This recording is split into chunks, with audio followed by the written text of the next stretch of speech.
Hey guys, tonight we explore why it sucked to be a shinobi. You've seen silent assassins vanishing in smoke and moonlight. But trust me, real shinobi endured. Freezing rooftop watches, crippling rope burns, endless hunger, poisoned wounds, and constant betrayal. It was brutal, blood-soaked, infection-ridden, and utterly unforgiving. So, before you get comfortable, take a moment to like the video and subscribe, but only if you genuinely enjoy what I do here. And let me know in the comments where you're tuning in from and what time it is for you. It's always fascinating to see who's joining us from around the world. Now, dim the lights, maybe turn on a fan for that soft background hum, and let's ease into tonight's journey together. You are born in silence, as all shinobi are. Your first cry is muffled by your mother's hand, pressed firmly against your tiny mouth. This is your first lesson in stealth, though you won't remember it. The room is dark, lit only by a single paper lantern, and the autumn wind whistles through the bamboo grove outside your family's hidden compound. Your birth isn't celebrated with the joy and fanfare that normal children receive. Instead, it's marked with solemn nods and whispered prayers. The clan elders examine your tiny hands, looking for the telltale signs, the slightly elongated fingers that mark exceptional weapon handling potential, the unique chakra patterns in your palms that suggest an affinity for assassination techniques. You don't know it yet, but your fate was sealed long before you drew your first breath. Your bloodline carries the weight of centuries of shadow warfare. The marks on your family's secret scrolls trace back to the Warring States period, each generation adding new techniques, new ways to kill, new methods to remain unseen. Your mother doesn't cradle you like other mothers do. Instead, she holds you at specific angles, already training your neck muscles to be strong, your body to be alert even in sleep. Your father doesn't make silly faces at you. He trains you to track movement with your eyes, dangling dark objects in your peripheral vision, preparing your infant brain for a lifetime of detecting threats. The mobile above your crib isn't filled with colorful animals or tinkling bells. Instead, it's crafted with dark shapes that teach you to distinguish shadows from true darkness. Your lullabies aren't sweet songs about love and safety. They're ancient clan rhythms, whispered in code, programming your developing mind with the cadence of stealth and survival. You're 3 days old when the clan tattoo is inscribed into your shoulder blade, a mark so small it could be mistaken for a birthmark. It burns into your flesh, encoding your DNA with the clan's secret techniques, a process that makes you cry silently because you've already learned that noise means death. The lottery of your birth isn't about chance. It's about inheritance. Every breath you take is measured, every movement cataloged. The clan elders watch you with calculating eyes, already plotting your training, your missions, your entire life's path through the shadows. You are their investment, their weapon, their future. Your tiny fingers are gently stretched each night, preparing them for the wire techniques you'll learn. Your ears are exposed to subtle sounds in specific patterns, training your auditory cortex to detect the slightest disturbance in natural ambient noise. Even your diet is carefully controlled. Specific herbs mixed into your mother's milk to begin building your resistance to common poisons. You don't know any of this yet. You're just a baby, barely a week old, already carrying the weight of generations of shadow warriors. But as you lie there, in your carefully positioned crib, designed to make you always alert, never truly restful, the moon casts a shadow through your window. It falls across your face in the pattern of a blade, a portent of the life that awaits you. Welcome to the world, little Shinobi. You've already lost the lottery of normal life, but you've won something else, something darker, something ancient, something that will both empower and curse you until your last breath. This is just the beginning of why it sucks to be a shinobi. Your first real memory isn't of toys or warm hugs. It's of holding your breath in a dark closet, age 2, while your mother counts. Not for fun, not for games, but for survival. 120 seconds, she whispers. That's how long you must stay silent when the enemy is near. You fail, of course. Your tiny lungs burn, and you gasp at 90 seconds. She makes you do it again, and again, and again. By age 3, you've mastered the art of walking without sound. Your father scattered rice paper across the wooden floors of your home, a traditional training method that dates back centuries. Each crinkle of paper means failure, means starting over, means disappointed looks and extra hours of practice. Your feet learn to find the solid parts of the floor. Your weight distribution becomes perfect through countless repetitions. You learn to move like a shadow, even before you understand what shadows are. The other children in the village play with dolls and wooden swords. You play Spot the Poison, a game where your grandmother mixes different colored liquids in cups, and you must identify the deadly ones by their subtle differences in shade and smell. You become intimately familiar with the scent of nightshade, the slightly off color of diluted snake venom, the almost imperceptible sheen of toxic metals dissolved in water. When you get it wrong, you don't die, but the stomach cramps from the mild toxins they give you as punishment ensure you never make the same mistake twice. Your language lessons aren't about grammar and vocabulary. They're about coding and decoding messages. You learn to speak in layers, to hide meanings within meanings. The cherry blossoms are beautiful today might mean 3 enemies approaching from the north. I miss grandmother's tea could signal the target has been eliminated. Your young mind absorbs these patterns like other children absorb nursery. Rhymes. The art of transformation begins early. You learn to change your voice, to mimic the sounds of forest animals, to replicate the exact cadence of a stranger's footsteps. Your face becomes malleable. You practice expressions in the mirror for hours, learning to cry on command, to laugh convincingly while feeling nothing, to show fear while remaining perfectly calm inside.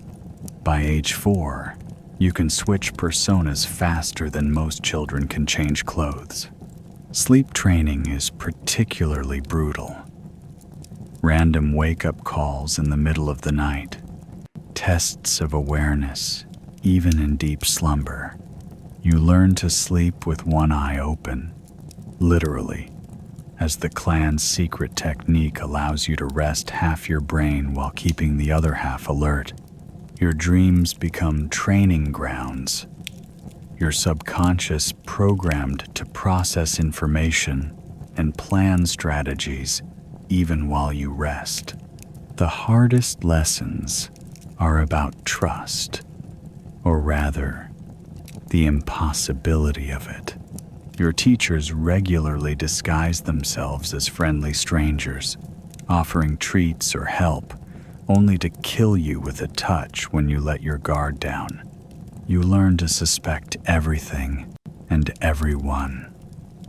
Even your own parents alternate between genuine affection and staged betrayals, never letting you grow too comfortable, too trusting.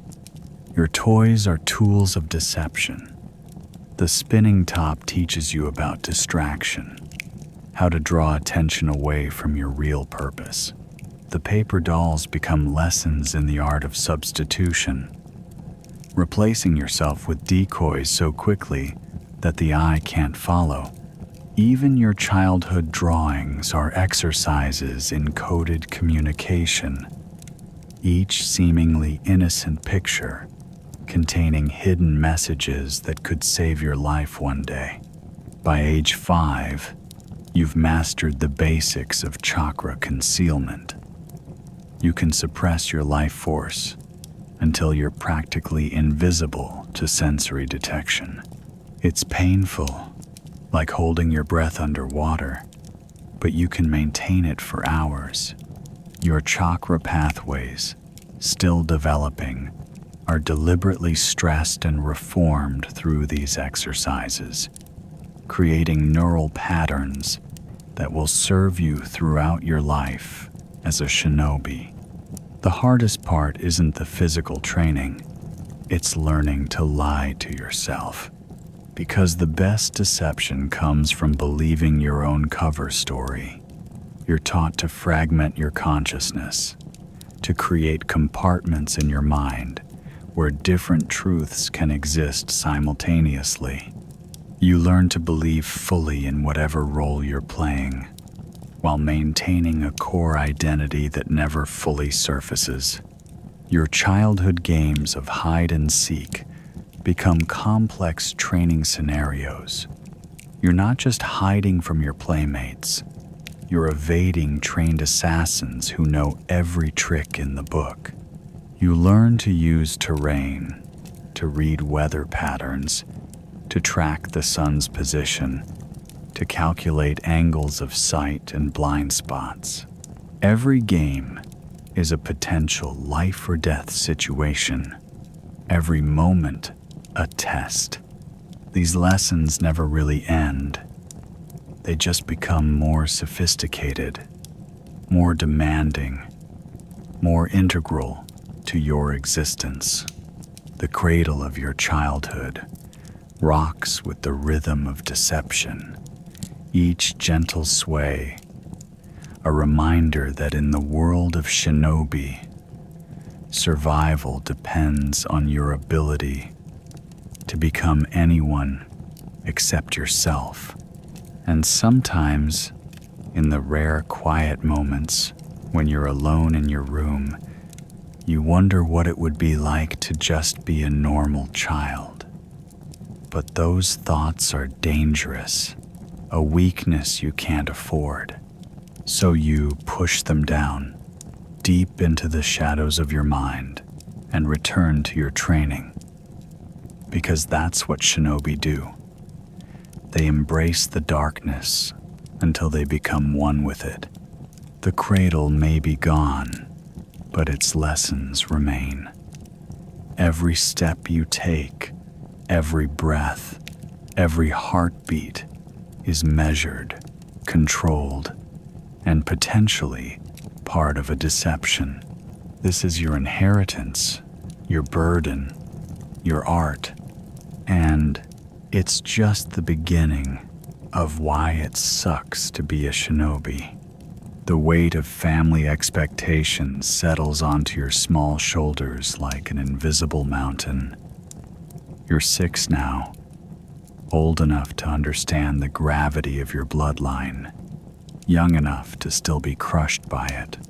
Every morning, before the sun breaks over the horizon, your father takes you to the clan shrine, a simple wooden structure that holds centuries of shinobi history within its weathered walls. "Look at these names," he says, pointing to the intricate scrolls that line the walls. Each one details the achievements of your ancestors: assassinations that changed the course of nations, espionage missions that prevented wars, sacrifices that preserved the clan's honor. Your family tree is written in blood and shadow, each branch bearing the weight of extraordinary expectations. One day, your father tells you, your name will be here too.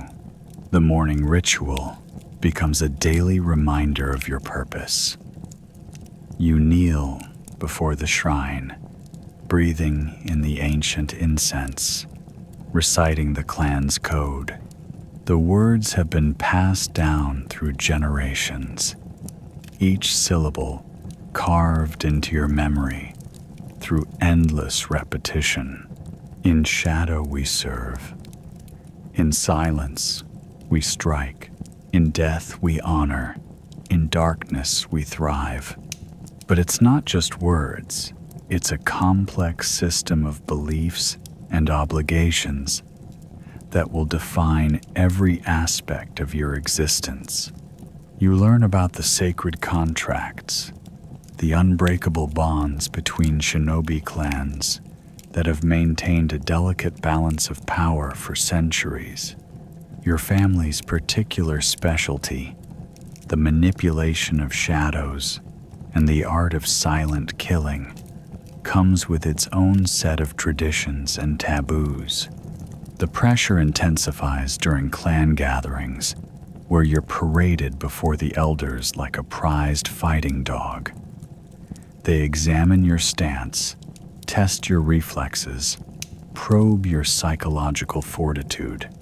Their eyes hold centuries of judgment, measuring you against the ghosts of legendary shinobi who came before. You can feel their disappointment when you fall short, their grudging approval when you exceed expectations. Either way, it's never enough.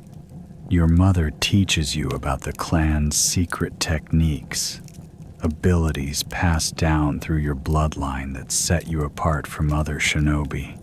The shadow manipulation jutsu is your birthright, but it comes at a terrible cost. Each time you practice, you can feel it eating away at your life force, shortening your lifespan with every use. This is our blessing and our curse, your mother explains. We trade our years for power, our light for shadow. The training becomes more intense as you approach your 7th birthday and the traditional age, when a clan member must prove their worth or face exile. You spend countless hours in the family dojo, learning to channel your chakra through ancient hand signs, memorizing the 108 vital points that can bring instant death. Your hands bleed from practicing with shuriken and kunai. Your muscles scream from holding shadow forms, but you dare not complain. Family meals become strategy sessions. Instead of discussing normal childhood things, you're quizzed about poison resistance, chakra control, and the political landscape of the shinobi world. Your grandfather, a legendary assassin in his own right, tells stories of past missions that serve as both lessons and warnings. Our traditions keep us alive, he reminds you. They are written in the blood of those who failed to honor them. The burden of being a prodigy weighs especially heavy. Your natural talent with shadow techniques marks you as special, and special means dangerous in the Shinobi world. Other clan children both admire and fear you, creating a lonely existence where friendship is impossible. You're told it's better this way. Attachments are weaknesses that enemies can exploit. Your dreams are haunted by the clan's expectations. You see yourself failing crucial missions, bringing shame to your family name, becoming another cautionary tale told to future generations. The pressure builds like a physical presence, making it hard to breathe, hard to think, hard to be. The ancient scrolls in your family's library become your only companions. You spend hours studying forbidden techniques, memorizing battle strategies, learning about the complex political alliances that govern the Shinobi world. Each scroll contains wisdom paid for in blood, traditions maintained through centuries of sacrifice. Your mother catches you practicing late one night, pushing yourself beyond exhaustion. Instead of scolding you, she shares a rare moment of tenderness. The weight you carry, she says, is the same weight that every generation before you has carried. It's not meant to crush you, but to forge you into something stronger. But you see the toll these traditions have taken on your family. Your father's premature gray hair, your mother's constant vigilance, your grandfather's collection of scars, both visible and hidden. The path of the Shinobi is a path of perpetual sacrifice, and your family bears the marks of generations of such sacrifices. The clan's marriage traditions are explained to you early, another weight to bear. Your future partner will be chosen based on political advantages and genetic potential, not love. Any children you have will inherit this same burden, continuing the cycle of duty and sacrifice that has defined your clan for centuries. As your 7th birthday approaches, the pressure reaches a crescendo. The ceremony of advancement looms ahead, a brutal test of everything you've learned, everything you are. Success means taking your place in the clan's hierarchy. Failure means disgrace or death. There is no middle ground in the world of Shinobi traditions. You spend your last night as a 6-year-old, sitting before the clan shrine, studying the names of your ancestors. Their achievements feel like chains, their legacy a cage. But somewhere in the weight of all these expectations and traditions, you find something else, a strange kind of strength. Because while it sucks to be a shinobi, to bear the burden of centuries of tradition and expectation, it's also who you are. It's who you've been trained to be.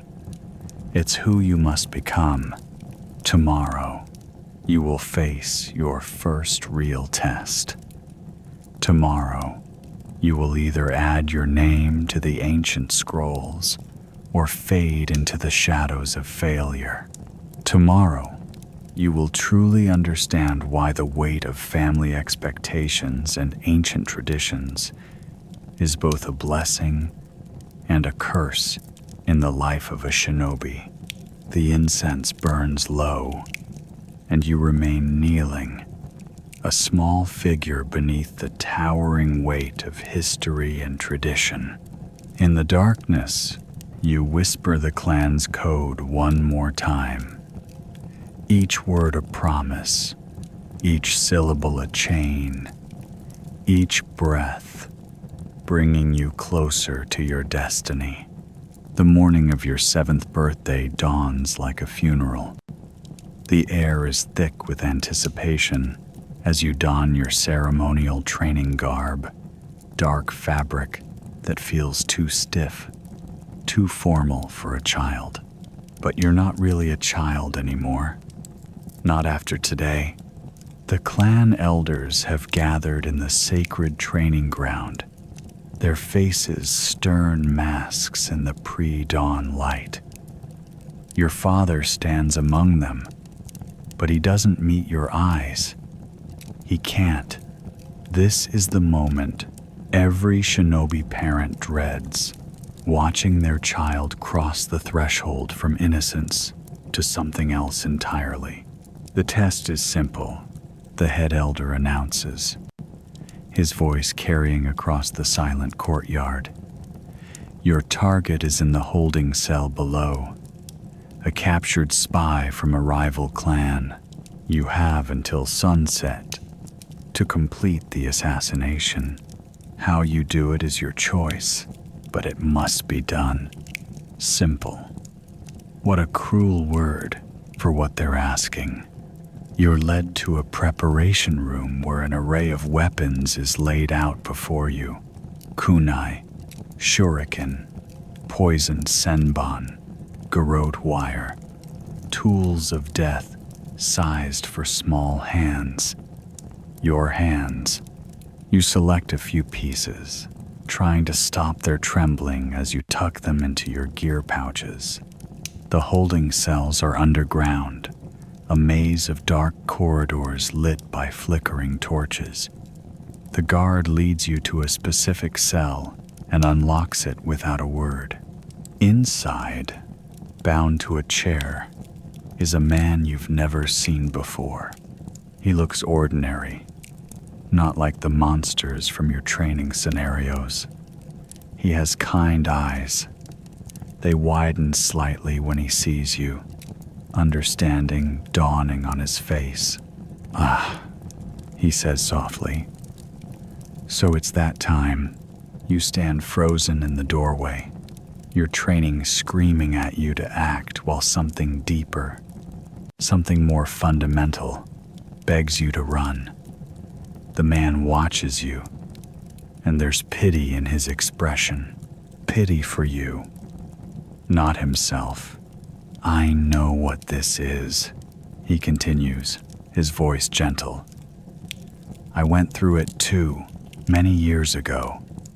Different clan, same tradition, the first kill test." He shifts in his restraints, not trying to escape, just getting comfortable. "Would you like to hear a story while you decide?" Your throat is too tight to respond, but you manage a small nod. The man smiles, actually smiles, and begins talking about his own childhood, his own test, his own moment of transformation. His voice is soothing, almost hypnotic. He's making it harder, or maybe easier. You're not sure anymore. Hours pass. You sit on the cold stone floor, listening to his stories, occasionally asking questions in a small voice. He answers everything honestly, even when you ask about his own clan, his mission, why he was captured. He's breaking every rule of Shinobi conduct, sharing secrets with an enemy. But perhaps that's his final act of rebellion. "The sun must be getting low," he says, eventually, glancing at the tiny window near the ceiling. "You'll have to decide soon." Your hands shake as you stand up. The weapons in your pouches feel impossibly heavy. The man watches you with those kind eyes, and you realize he's trying to make this easier for you. He's accepting his role in this terrible tradition. "The neck is quickest," he offers quietly. "If you're worried about causing pain, you withdraw a kunai." its edge gleaming in the dim light. Your training takes over, body moving through the forms you've practiced thousands of times on dummies and targets. But this is different. This is flesh and blood and breath and life. Wait, you whisper, voice cracking. What's your name? He tells you, and it's like a physical blow. He's not just a target anymore. He's a person with a name, with stories, with a life that you're about to end. Your hands shake harder. It's okay, he says softly. This is not your fault. This is not your choice. Remember that. You move behind him, kunai raised, trying to find the resolve to strike. Your training screams at you to just do it, to prove your worth, to honor your clan. But your heart is shattering into pieces. Close your eyes, he suggests. It helps the first time. You do, but tears leak out anyway. The kunai feels wrong in your grip, too heavy, too real. You can hear his breathing, steady and calm. He's being brave for you, and somehow that makes it worse. The killing stroke, when it comes, is neither clean nor skilled. Your hand shakes too much, and though you hit the right spot, it's not the instant death you trained for. There's a horrible sound, a wet, choking gasp, and then silence. Complete, devastating silence. You open your eyes to see what you've done, and the world shifts permanently. There's blood on your hands, your clothes, your soul. The kind-eyed man is gone, replaced by something else. Your first kill, your breaking point, your entrance into the true world of Shinobi. You stumble out of the cell, barely making it to the corridor before you vomit. The guard pretends not to notice, giving you a moment to compose yourself. When you finally emerge into the courtyard, the sun is setting, painting the sky the color of blood. The elders nod in approval. Your father finally meets your eyes, and you see his own pain reflected there. Your mother waits at home with a hot bath and clean clothes, but you know nothing will ever make you feel clean again. That night, you lie awake in your bed, the kind-eyed man's name repeating in your mind. You whisper it like a prayer, a promise, a reminder of what this life costs. You know you're supposed to forget it, to treat this as just another mission, another necessary step. But you make a different choice. You choose to remember. You remember his name, his stories, his final kindness. You carve them into your heart, alongside the clan's traditions and expectations. Because while they taught you how to kill, he taught you something more important: the weight of what it means to take a life. Years later, you'll understand that this was the real test. Not whether you could kill, any child can be taught that, but how you would carry it. Some break completely, becoming empty vessels for the clan's will. Others grow hard, learning to love the kill. But you learn to carry each death like a stone in your heart, heavy but necessary. Never forgetting that behind every target is a person with stories and a name. This is what it means to be a shinobi, not just dealing death, but understanding its cost.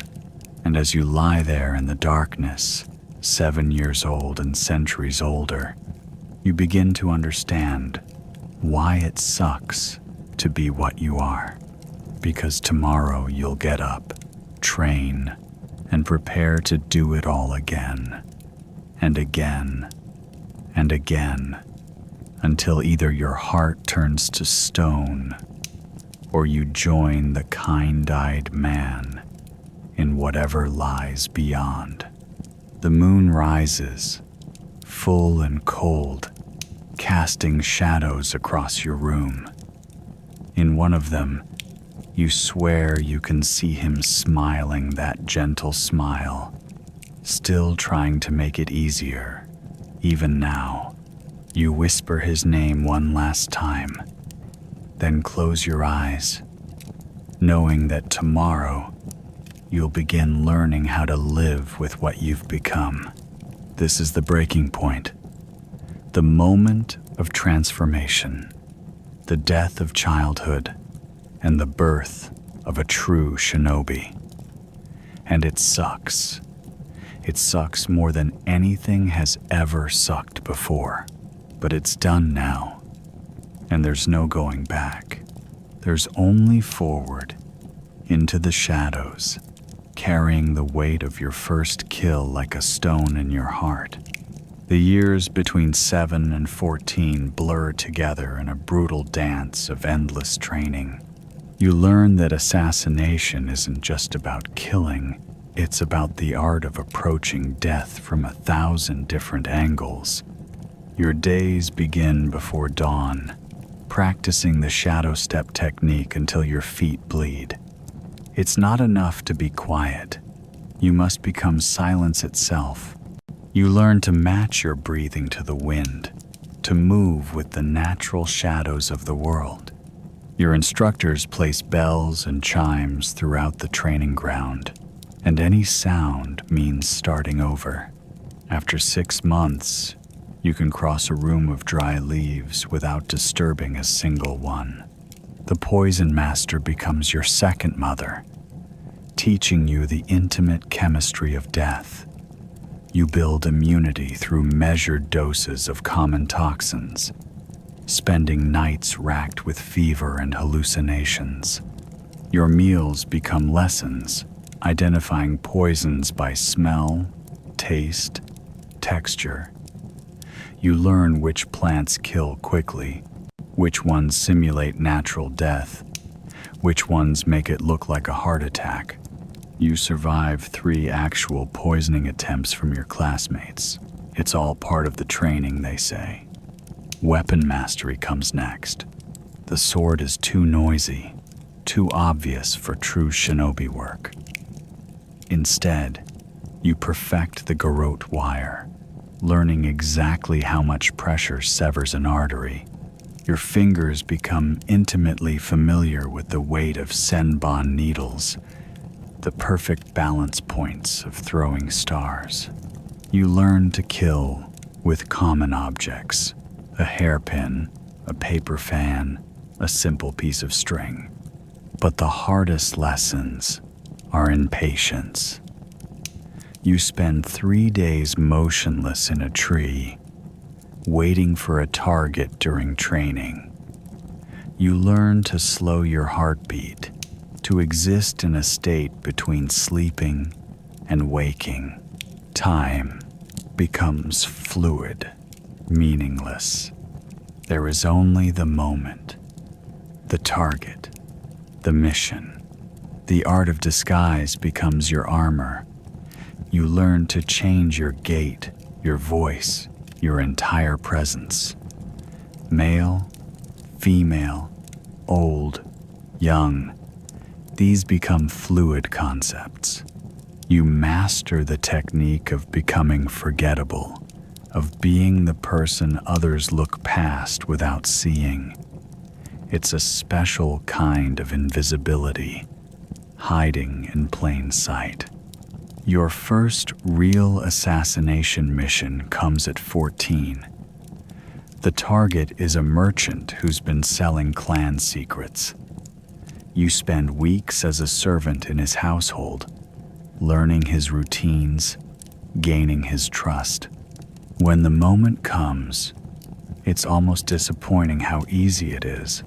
a precise needle in the right spot during his evening tea, a death that looks like natural causes, but it's never really easy.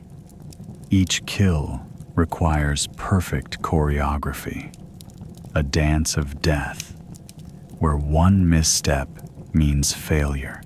You learn to move like water, to think like shadow, to strike like autumn frost, silent, inevitable, leaving no trace. The hardest part isn't the killing, it's the waiting.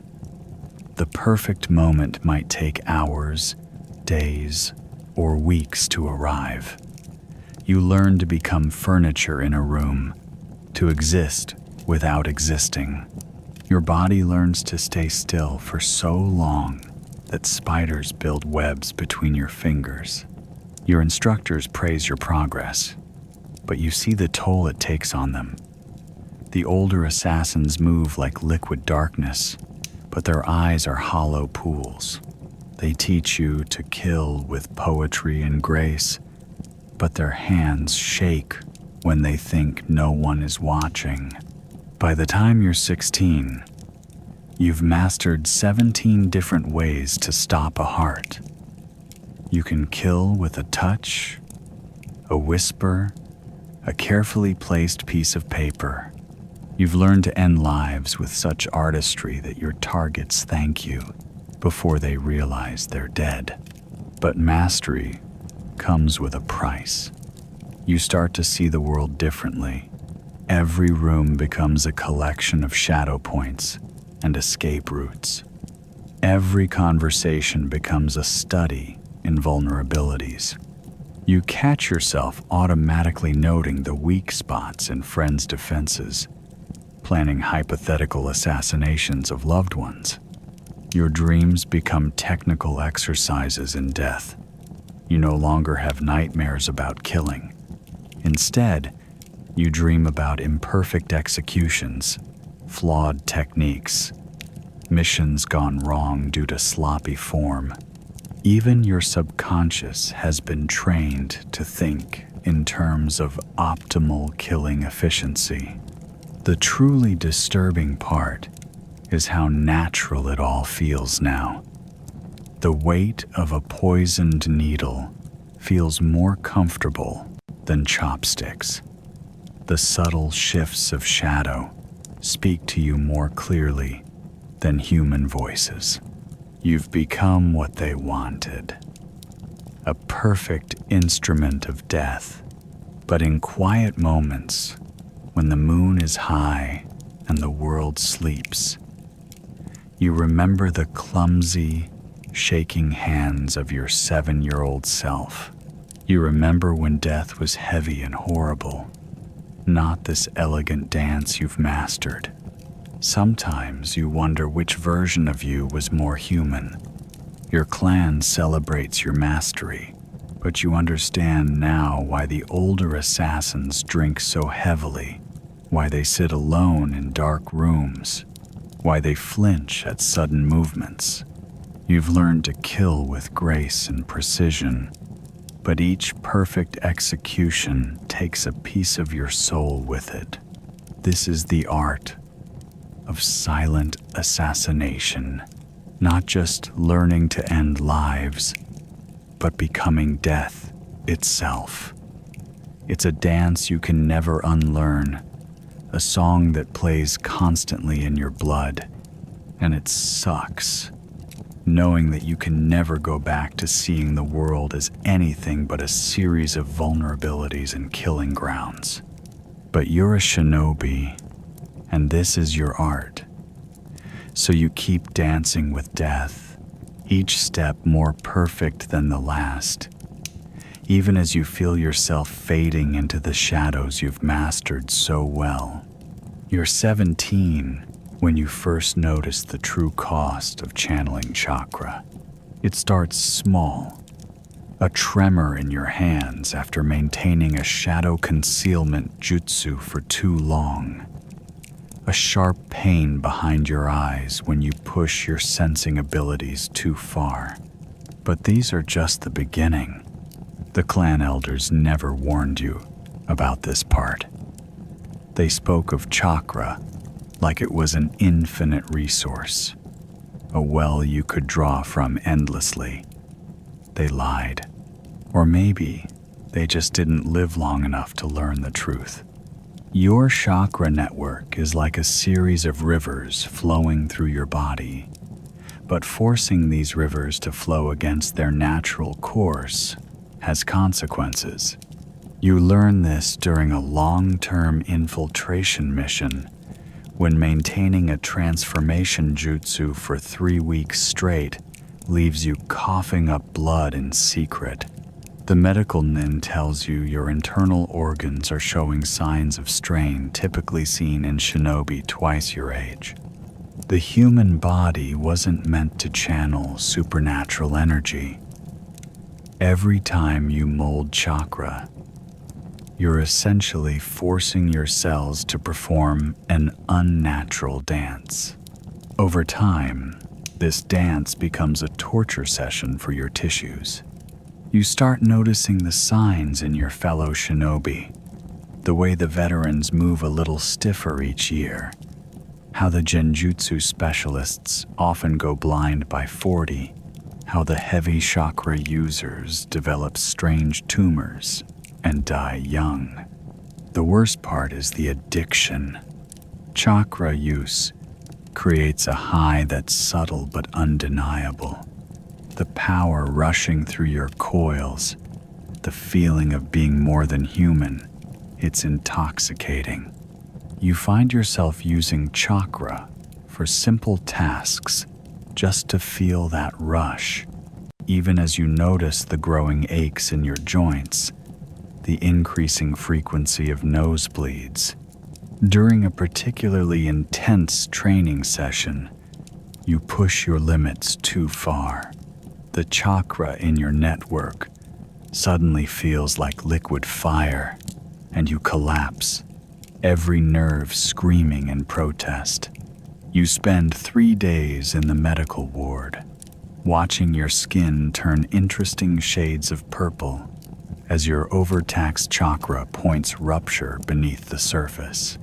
The head medic gives you a lecture about chakra burnout, showing you scrolls depicting shinobi whose coils have literally burned away from overuse. You start keeping a secret journal of the changes in your body. Month by month, you document the deterioration. Month 1. Persistent numbness in fingers after using lightning-based jutsu. Month 3. Growing sensitivity to chakra. Signatures, constant headaches. Month 6. First instance of temporary chakra point shutdown. Month 9. Development of chakra, scarring around major tenketsu points. Month 12. Chronic pain in chakra network, especially during weather changes. The veterans call it chakra aging. How every technique ages your body far beyond its years. A 30-year-old shinobi might have the cellular age of a 60-year-old civilian. You watch your sensei, only in his 40s, move like an elderly man, his chakra network so damaged that even basic jutsu cause him visible pain. The more powerful the technique, the higher the physical cost. Those forbidden jutsu that the clan keeps sealed away, they're forbidden not just for their destructive potential, but because they literally tear the user apart from the inside. You witness a fellow shinobi attempt one during a desperate battle. He wins the fight, but dies 3 days later, as his organs systematically shut down. Sleep becomes a luxury, as your chakra network never truly settles. You feel it constantly now, a buzzing, burning sensation just under your skin. The medical nin prescribes special herbs to help regulate your chakra flow. but they're really just managing the symptoms of a deeper problem. Your body is breaking down at a cellular level, and there's no way to stop it. You develop coping mechanisms. Cold baths help ease the burning in your coils. Meditation techniques can temporarily calm the chaos in your network. Special acupuncture points can relieve the pressure building in your tenketsu. But these are band-aids on a gaping wound. The clan library holds scrolls describing the long-term effects of chakra use. Scrolls that genin are never allowed to see. You read about how the manipulation of natural energy slowly corrupts the body's natural processes, how each use of chakra leaves microscopic tears in your coils that never fully heal, how the human chakra network was never meant to handle the kinds of powers Shinobi force through it. You start noticing how the most powerful Shinobi often have the shortest lives. The ones who make it to old age are usually those who used their chakra sparingly, who relied more on physical skills than supernatural abilities. But that's not an option for you. Your missions require increasingly complex chakra manipulation, and the clan won't accept anything less than full commitment. The irony doesn't escape you. The very power that makes you superhuman is slowly making you less than human. Your body is becoming a battlefield between natural life force and manipulated chakra, and chakra is winning. You can feel it in the way your teeth ache after using a powerful jutsu, in how your bones feel brittle after extended chakra use, in the way your hair is already starting to gray at 20. The medical nins start regular treatments to help maintain your chakra network, but it's like trying to patch a dam that's fundamentally flawed. They can slow the deterioration, but they can't stop it. You watch them work on other shinobi, using diagnostic jutsu to reveal chakra networks that look like shattered glass, coils that are more scar tissue than pathway. You learn to be more efficient with your chakra use, to accomplish with precision what you once did with raw power. Every technique becomes a careful calculation. Is the chakra cost worth the physical toll? Some days, you can feel your network fighting against you, refusing to channel chakra properly. Those are the days when even the simplest jutsu feels like pushing poison through your veins. The worst part is knowing that there's no going back. Once you've opened your chakra network, once you've forced it to carry these unnatural energies, it can never return to its original state. You're like a sword that's been tempered too many times, stronger in some ways, but fundamentally brittle, prone to shattering. At night, when the pain keeps you awake, you wonder if the power was worth the price. You think about the civilians you've observed, with their intact chakra networks and naturally aging bodies. They'll likely live longer than you, their cells unravaged by supernatural energies. But you're a shinobi, and this is the path you walk, even as it slowly destroys you from the inside out. You learn to hide the symptoms, to mask the tremors and suppress the coughs. But in private moments, looking in the mirror, you see the truth written in your prematurely aging face, in the strange patterns of chakra scarring visible beneath your skin. This is the hidden cost of power, your body becoming a testament to the price of manipulating forces that humans were never meant to control. And still, you continue.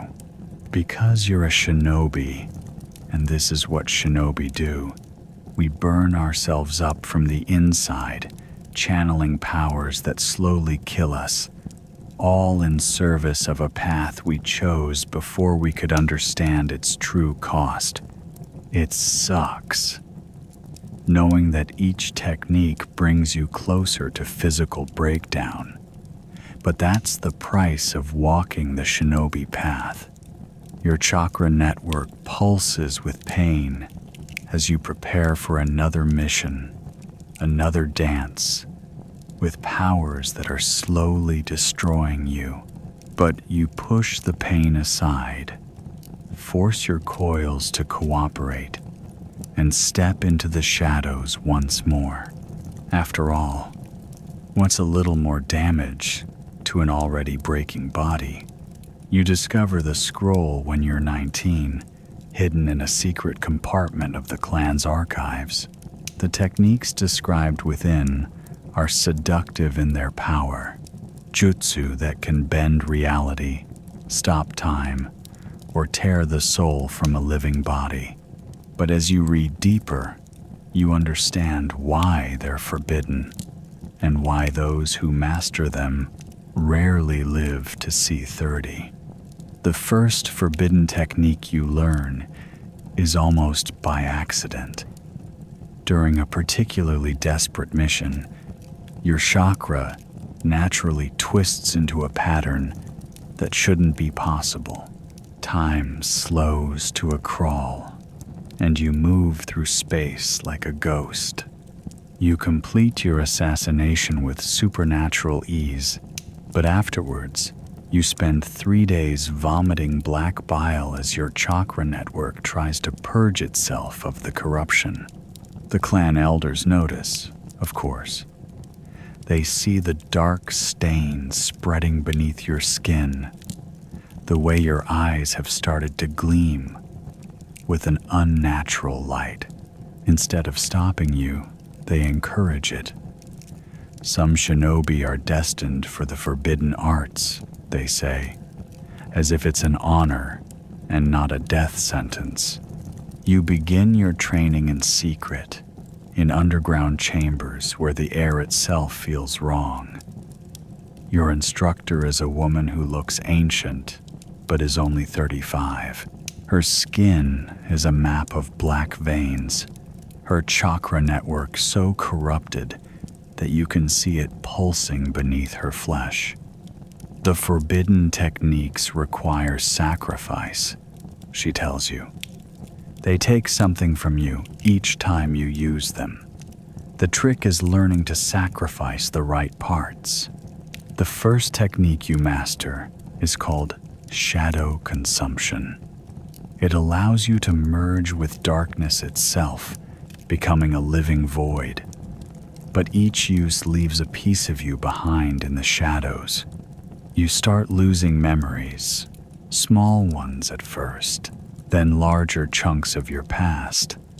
The clan keeps detailed records of your life because they know you'll eventually forget most of it. Your body begins to change in subtle ways. Your shadow no longer falls quite right, sometimes moving independently of your body. Your blood runs a little darker each month. You develop an aversion to sunlight, not because it hurts, but because it makes you feel uncomfortably solid, too present in the world. The second forbidden technique is called mind fracture. It lets you split your consciousness, existing in multiple places simultaneously. The military applications are obvious. You can coordinate complex operations alone, be your own backup, create perfect alibis. But each use splinters your psyche a little more. You start having conversations with yourself, arguing with versions of you that may or may not exist. The medical nin monitor your deterioration with professional detachment. They document how the forbidden techniques are altering your cellular structure, turning you into something not quite human. Your chakra signature becomes chaotic, unreadable. Regular healing jutsu start having unpredictable effects on your body. You learn blood puppet next, a technique that lets you control others through their own blood. The first time you use it, you feel something fundamental shift inside you. Your dreams become filled with the sensation of other people's heartbeats. You develop an almost predatory awareness of the blood flowing through nearby bodies. Food starts to lose its taste. All you can think about is the pulse of life in living things. The corruption spreads faster now. Your teeth ache and sharpen. Your fingernails turn black and hard as iron.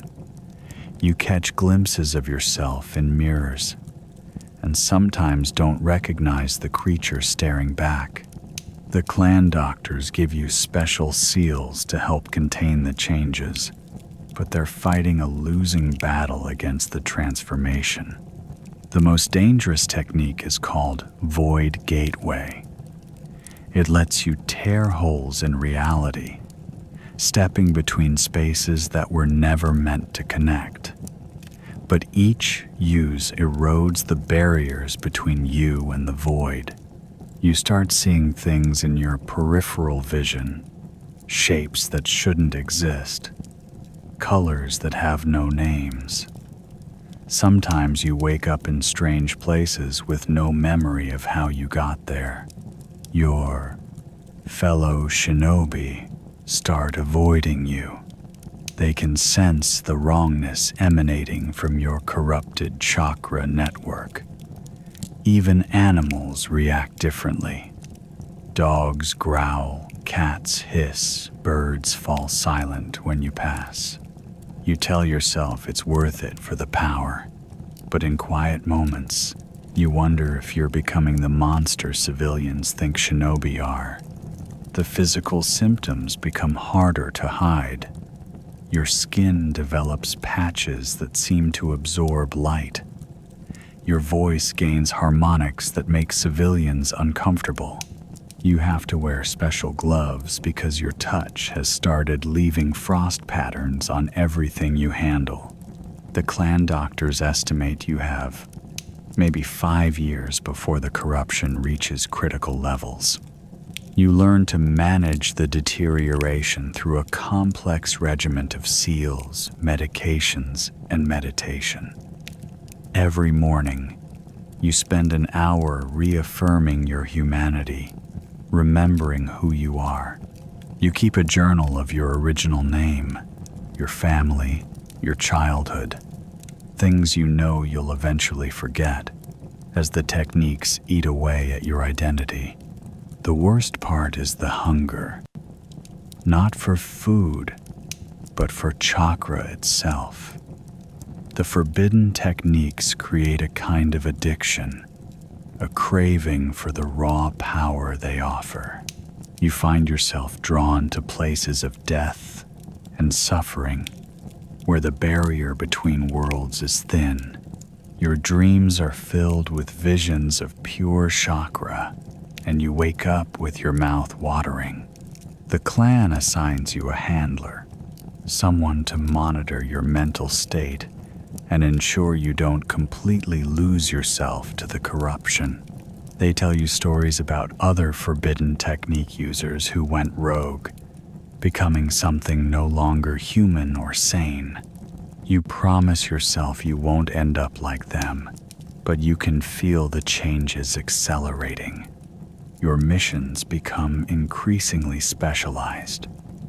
The clan sends you against other forbidden technique users, against demons and spirits, against things that normal shinobi can't handle. You're effective, terrifyingly so, but each victory costs you another piece of your humanity. The corruption reaches your heart when you're 23. You wake up one night to find your heartbeat has become erratic, following patterns that match ancient forbidden seals. The medical nin tell you this is normal for someone at your level of corruption, but you see the fear in their eyes. They've never had someone survive this long with so many forbidden techniques. You start preparing for the inevitable. You write letters to your family, explaining why you chose this path, knowing they may never understand. You document everything you've learned about the forbidden techniques, hoping it might help future users manage the corruption better. You make arrangements for your body to be sealed and burned when you die, knowing it will be too dangerous to bury normally. The other forbidden technique users become your only real companions. You meet in secret, sharing tips on managing the corruption, comparing notes on how your bodies are changing. Some have scales, others have extra eyes. One can no longer cast a reflection. You find comfort in their company, in not being the only monster in the room. Your handler starts teaching you the final technique, soul severance. It's meant to be a last resort, a way to cut yourself off from the corruption when it becomes too much. The catch is, it takes everything with it. Your memories, your personality, your ability to feel emotions. You'll survive, but as an empty shell, you keep the instruction scroll close, knowing someday you'll have to make that choice. The corruption reaches your brain when you're 24.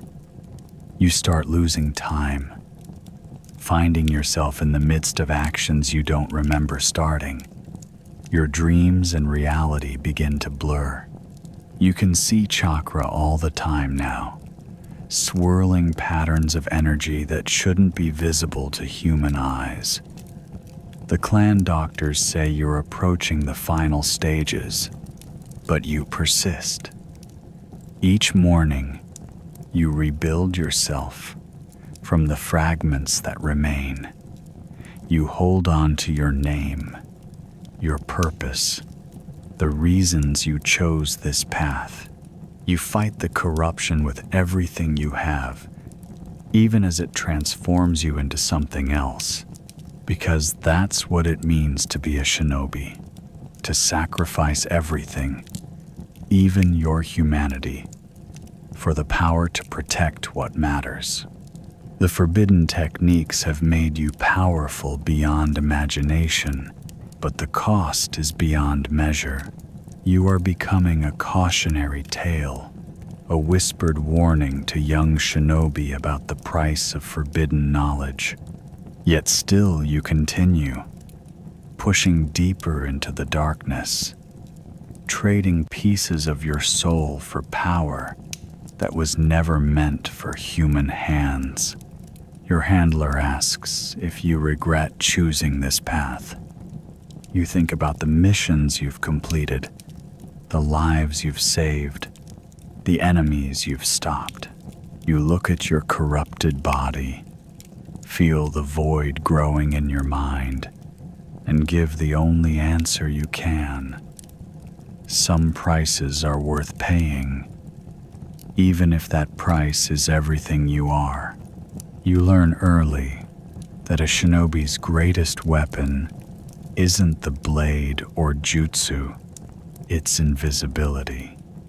Not the physical kind, though you master that too, but the art of being forgettable, of existing in the spaces between moments, in the shadows people's eyes skip over.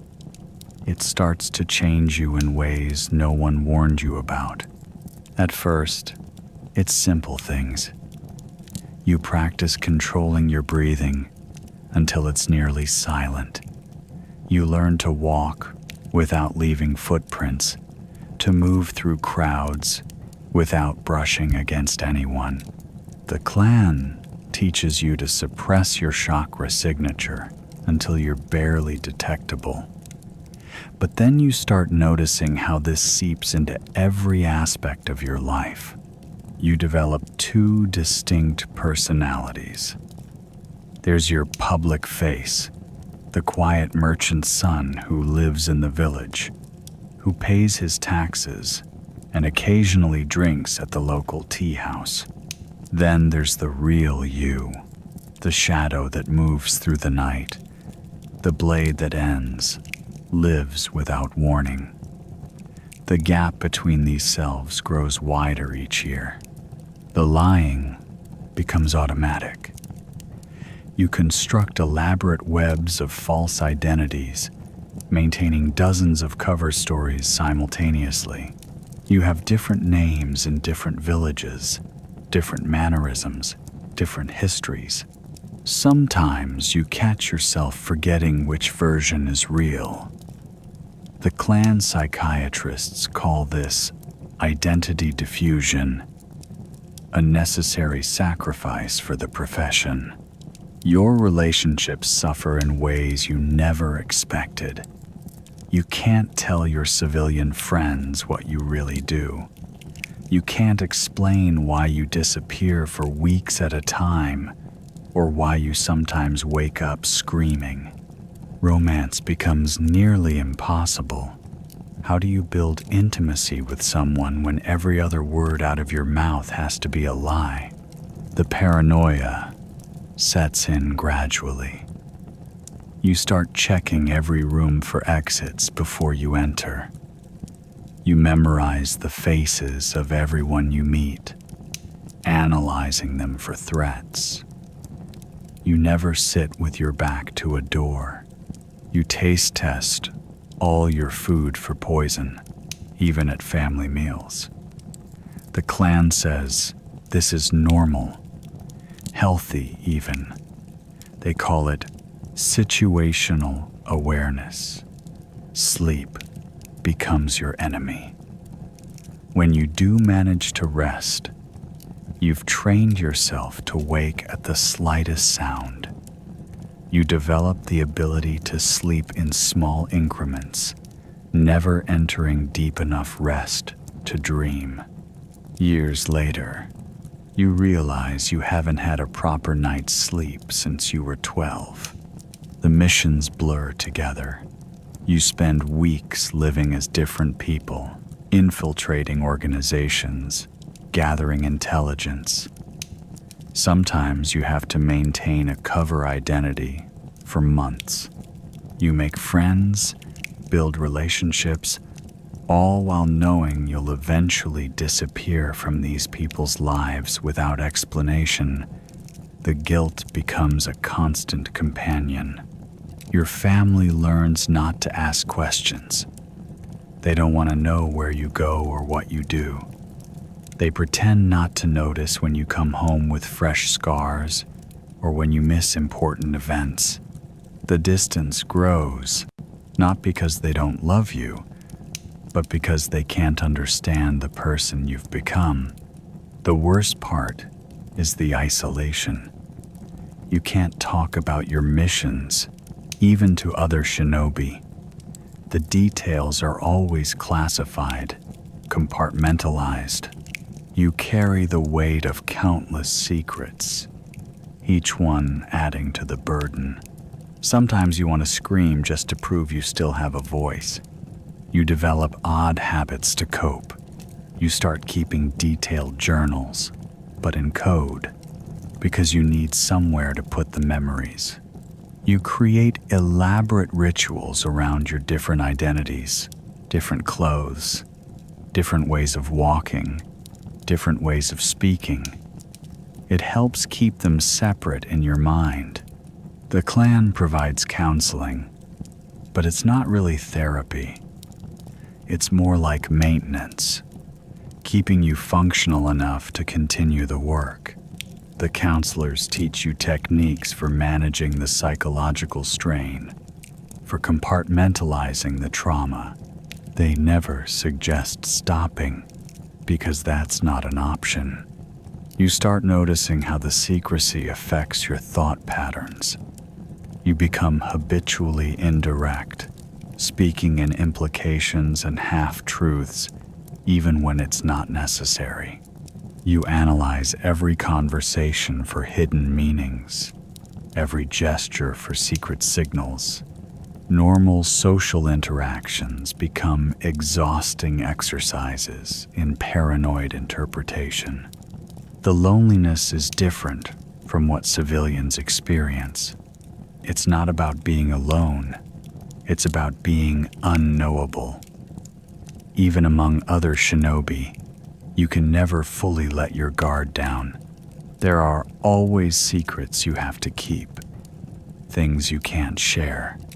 The clan becomes your only real family, but even they only know pieces of you.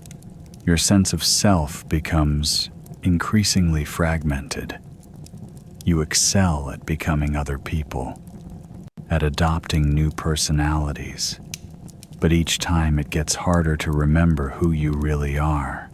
You start keeping lists of your genuine preferences, your actual beliefs, trying to maintain some core identity beneath all the masks. The hypervigilance takes its toll. You develop the ability to track multiple conversations simultaneously, to maintain awareness of every person in a room, to notice the smallest changes in your environment. But this constant state of alertness leaves you perpetually exhausted, always operating on the edge of burnout. Time becomes fluid. You lose track of years, measuring your life instead by missions completed, covers maintained, secrets kept. You realize one day that you can't remember the last time you had a genuine conversation, one where you weren't monitoring every word, calculating every response. The clan psychologists have a term for what happens to long-term infiltration specialists: ghost syndrome. It's when you've lived so many lives, maintained so many covers, that your original identity starts to feel like just another role you're playing. You catch yourself wondering if there ever was a real you.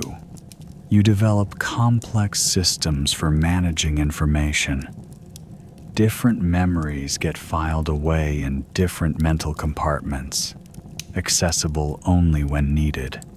You learn to switch between personalities seamlessly, each one complete with its own history and emotional responses. It's efficient, but it feels less and less human. The physical toll of constant vigilance manifests in unexpected ways. Your digestive system becomes sensitive from years of irregular meals and stress. You develop migraines from maintaining multiple cover stories simultaneously. Your hands shake when you're alone, though they're perfectly steady on missions. Relationships become tactical exercises. You find yourself automatically analyzing people's weaknesses, identifying leverage points, planning contingencies, even with friends and family. You know it's not healthy, but you can't turn it off. The shinobi mindset has become your only mindset. The clan teaches techniques for maintaining psychological stability, meditation, chakra control exercises, memory organization methods, but they're just tools for managing the symptoms, not solving the underlying problem. The truth is, you can't live as a ghost without becoming at least partially spectral yourself. You start to experience what the clan calls reality bleed, moments where your different identities start to overlap. You catch yourself using one cover's mannerisms while operating under another identity, or accessing memories that belong to a different persona. It's dangerous, potentially fatal in the field. The dreams, when they come, are a jumble of different lives. You're simultaneously the merchant in wave country, the diplomat in lightning, the wandering monk in earth. Sometimes you wake up not knowing which one you're supposed to be, having to check your surroundings to remember which life you're currently living. Trust becomes a foreign concept. You know too much about deception to ever fully believe anyone. Every relationship is filtered through layers of analysis and doubt. Even with other shinobi, there's always the possibility of deep cover agents, of sleeper personalities, of complex deceptions. You develop a peculiar kind of empathy, the ability to understand people deeply while remaining completely detached. You can predict their reactions, manipulate their emotions, but it feels clinical, analytical. Real emotional connections become increasingly rare and precious. The clan has support groups for shinobi like you, but they're strange affairs. Everyone speaks in code and metaphor, never directly addressing their experiences. You sit in circles with other ghosts, all of you carrying secrets you can never fully share, finding comfort in collective silence. Years pass, and you realize you've become what the civilians fear, a shadow within shadows, a being of secrets and half-truths. You're effective, lethal, the perfect infiltrator. But sometimes, in the darkest hours of the night, you wonder if the price of invisibility was your humanity itself. Yet you continue, because that's what shinobi do. You carry your secrets, maintain your covers, live your multiple lives. You are a ghost among the living, a keeper of shadows, a master of lies. And somewhere, beneath all the layers of deception, perhaps there's still a trace of who you once were. Or perhaps that, too, is just another carefully constructed illusion. The psychological burden never really lessens. You just get better at carrying it. You learn to find small moments of authenticity, brief instances where you can partially lower your guard. You create private rituals to remind yourself of your original name, your true face, your real history. Because in the end, living as a ghost isn't about becoming nothing. It's about learning to exist in the spaces between everything. You quickly learn that being a shinobi isn't just about the art of killing, it's about the business of death. The clan elders sit you down early in your career to explain the complex economics that keep the shadow world turning. It's all about contracts, they say, showing you ledgers filled with coded entries and blood-marked scrolls. Every mission has its price, carefully calculated based on risk factors, political implications, and potential blowback. A simple assassination might fetch 50,000 ryo, while a complex infiltration ending in multiple targets could command 10 times that amount. The clan takes 40% of all earnings, the price of protection, training, and maintaining the network of informants that keeps you alive. You learn to negotiate contracts with a precision that would impress any merchant. The terms are always specific. Method of elimination, timeline, acceptable collateral damage, cleanup requirements. Some clients want it to look like an accident. Others want to send a message. The price varies accordingly. The politics complicate everything. You can't just accept any contract that comes your way. Each potential mission needs to be evaluated for its broader implications. Killing the wrong person at the wrong time could trigger a war, disrupt delicate political alliances, or worse, expose the clan's operations. The betrayals start small. A client tries to renegotiate after the deed is done. An informant sells information to both sides. A fellow shinobi undercuts your price to steal a contract. The clan teaches you to expect these things, to build the cost of betrayal into your calculations. You develop a network of contacts, information brokers, fence merchants, corrupt officials. Each relationship is a careful balance of favors owed and secrets kept. You learn to maintain detailed mental ledgers of who owes what to whom. In this world, information is often more valuable than gold. The hardest lessons come from the double contracts.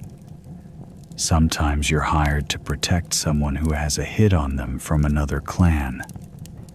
Other times, multiple parties bid for the same target. The clan has strict rules about contract conflicts, but the reality is messier. You've seen shinobi killed for accepting the wrong contract at the wrong time. Payment methods become increasingly complex. Direct currency is rarely used, too traceable. Instead, you deal in land deeds, trade routes, political favors, classified information. Some clients pay in secrets, others in sacred artifacts. The clan maintains experts in every field to evaluate and liquidate these various forms of payment. You learn to read the hidden economies of each village you operate in. Which nobles are in debt, which merchants are looking to eliminate competition, which politicians are seeking to remove rivals. This knowledge helps you anticipate contracts before they're even offered. The clan's financial structure is labyrinthine. Different types of missions have different pay scales. Assassination pays well, but carries high risk. Infiltration takes longer, but offers steady income. Protection contracts provide reliable revenue, but tie up resources. You learn to balance your portfolio like any other professional.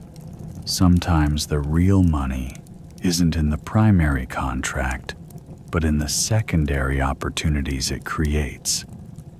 A successful assassination might destabilize a region, leading to multiple follow-up contracts. A protection mission might reveal valuable intelligence that can be sold to interested parties. The worst contracts are the political ones. These come from daimyos, village councils, or powerful clans. The pay is excellent, but the stakes are higher. One mistake can lead to not just your death, but the elimination of your entire clan. These contracts require multiple layers of verification and often involve complex chains of intermediaries. You discover that many contracts are actually tests or traps. A rival clan might put out a contract to identify who accepts it. A political faction might use a false mission to expose opposing operatives. You learn to verify everything triple-fold, to look for the contract behind the contract. The clan maintains strict rules about contract fulfillment. Once accepted, A contract must be completed or the consequences are severe.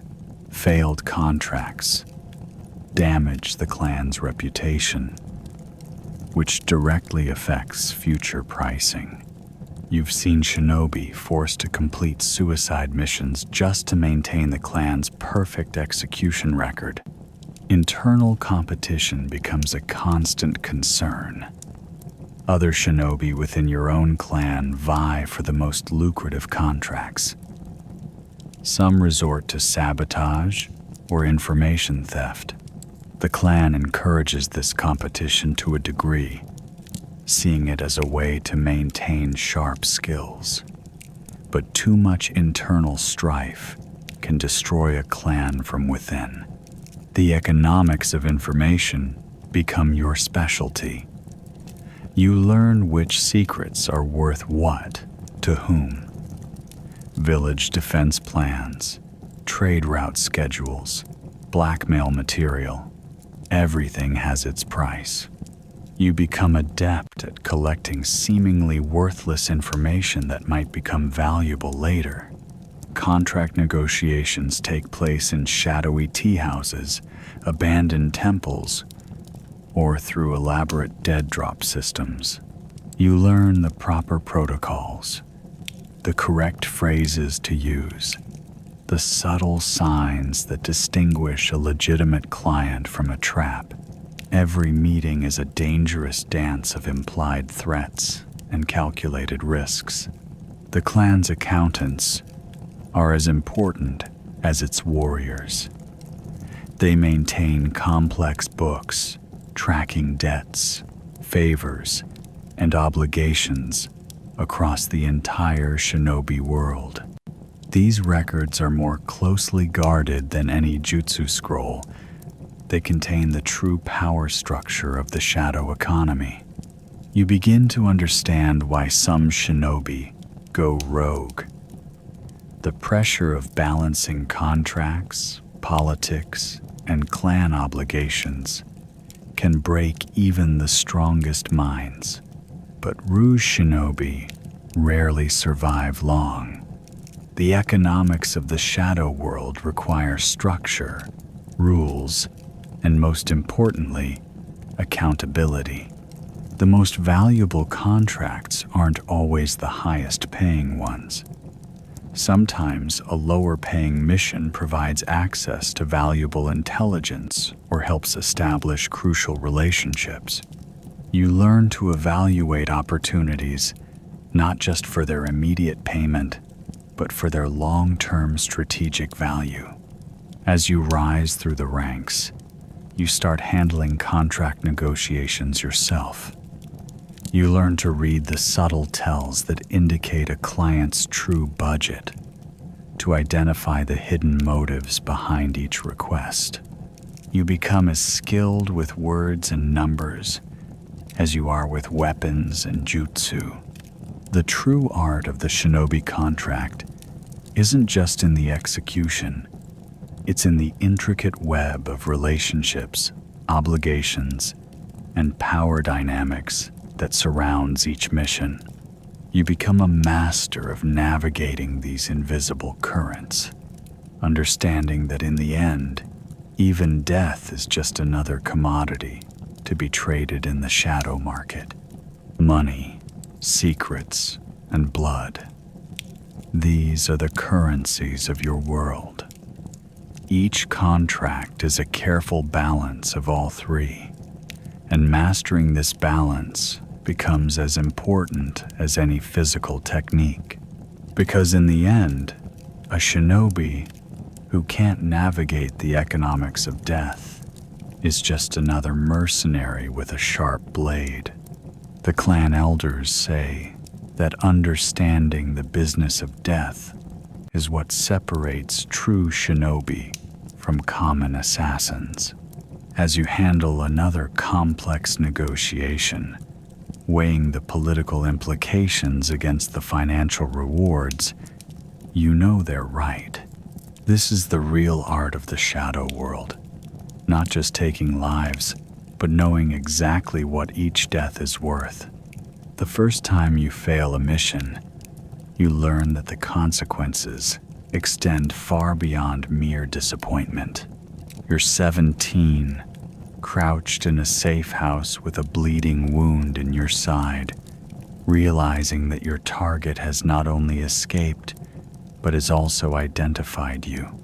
The clan's response protocol activates immediately, a complex system designed not just to punish failure, but to contain its rippling effects. The first phase is always isolation. You're extracted from the field and confined to a specially designed holding cell within the clan compound. The walls are sealed with chakra-dampening tags, and the only light comes from a small window near the ceiling. This isn't just punishment, it's protection. A failed shinobi is a liability, a loose end that needs to be carefully managed. For 3 days, you're left alone with your thoughts. The only human contact is a silent guard who brings meager meals. You replay the mission in your mind countless times, analyzing each mistake, each moment of hesitation. The wound in your side throbs, deliberately left untreated as part of your penance. The pain is meant to embed the lesson deep into your muscle memory. On the 4th day, the interrogation begins. Senior clan members, their faces hidden behind traditional masks, demand a detailed account of every second of the failed mission. They're not just looking for what went wrong. They're searching for any sign that the failure was intentional, any hint of betrayal or weakness that could compromise future operations. You learn that failed missions have tiers of severity. A simple failure to eliminate a target is one thing. It damages the clan's reputation, but can be remedied. Worse is when the failure compromises clan security, reveals operational methods, or exposes other agents. The worst tier is when the failure has political ramifications that threaten the clan's relationships with its clients or rival organizations. The physical consequences come next. Traditional punishment techniques, passed down through generations, are designed to imprint the lesson through pain. Some clans use specialized jutsu that create phantom sensations of drowning or burning. Others prefer more conventional methods. Your clan favors a combination of both. The physical punishment, accompanied by genjutsu, that forces you to experience your failure from multiple perspectives. But the physical pain is nothing compared to the psychological burden. Failed missions create debt, not just financial, but spiritual. The clan's honor system is built on successful execution, and failure creates an imbalance that must be corrected.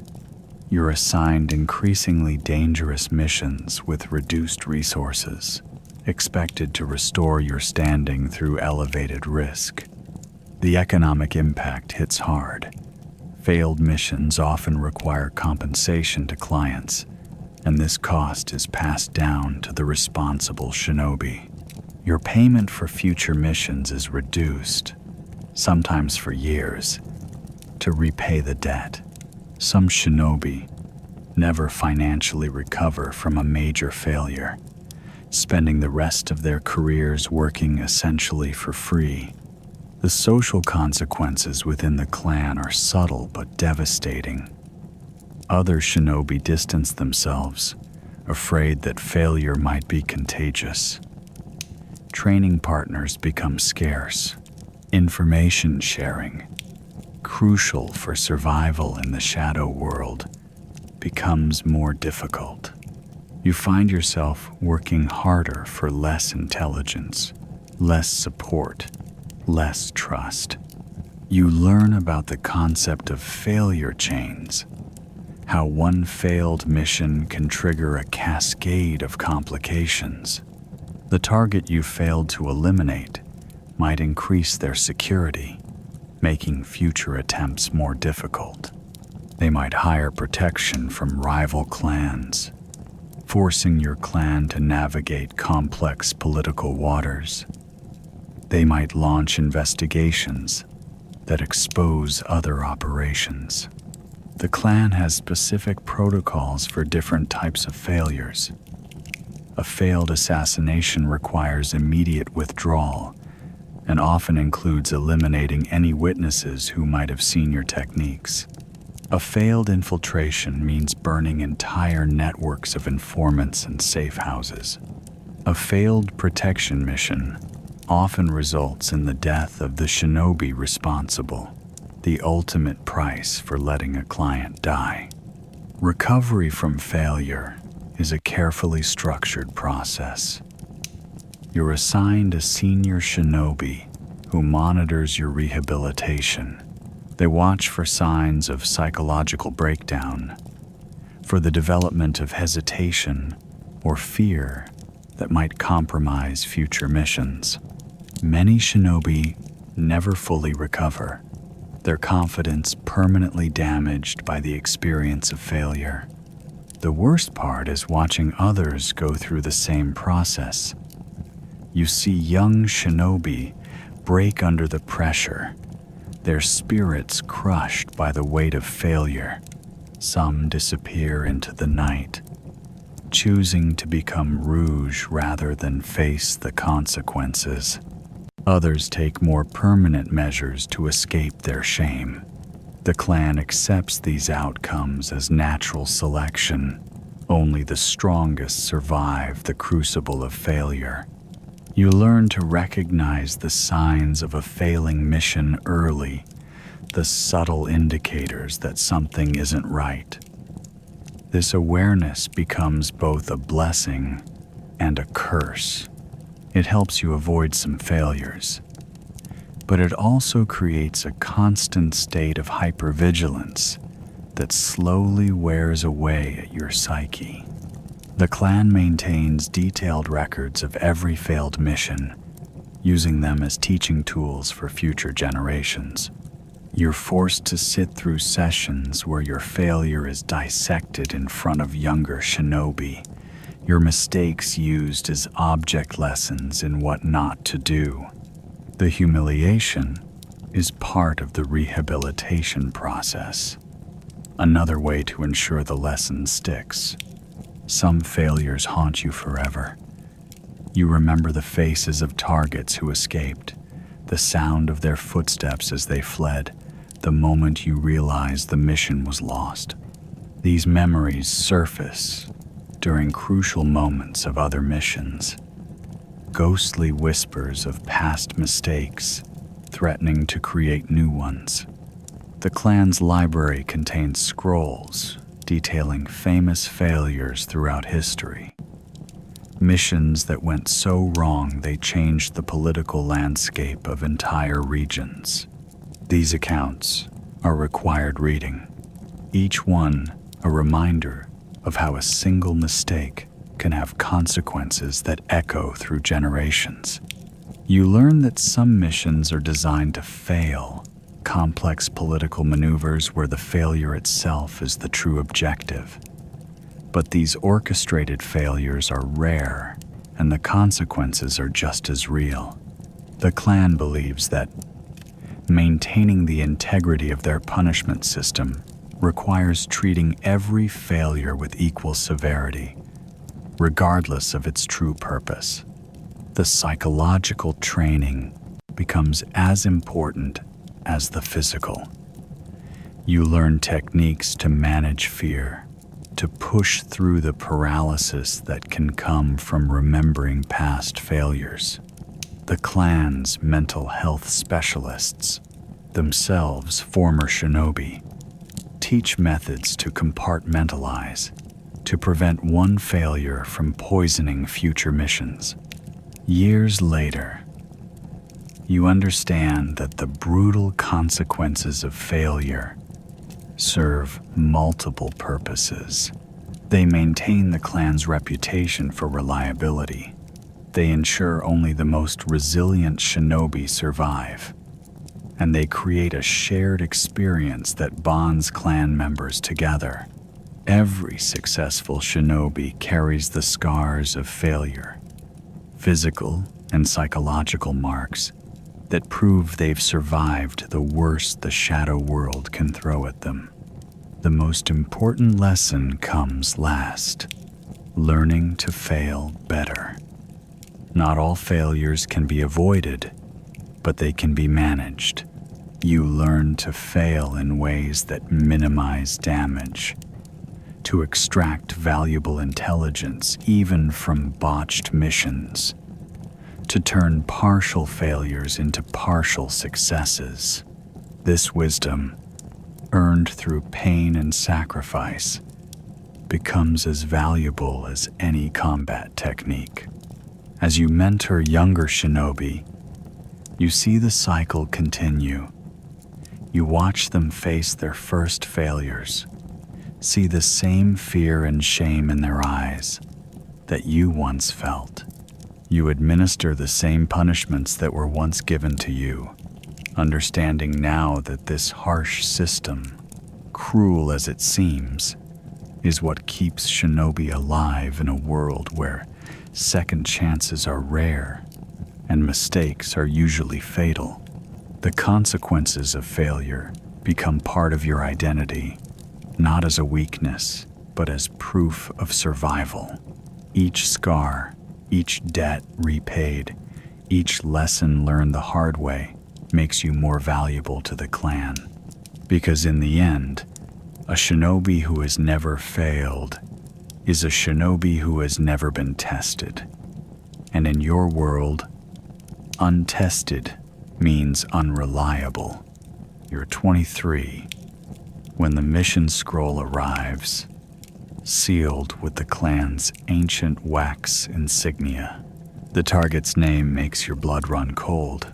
It's someone you know, someone who once showed kindness to your clan during a time of crisis. But orders are orders, and you've never questioned them before, until now. The target is Takeshi Yamamoto, a merchant who, 3 winters ago, sheltered several of your wounded clansmen during a brutal snowstorm.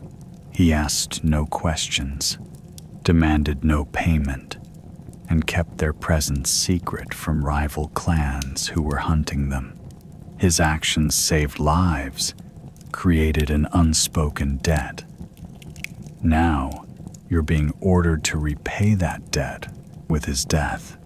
The mission brief is detailed, as always.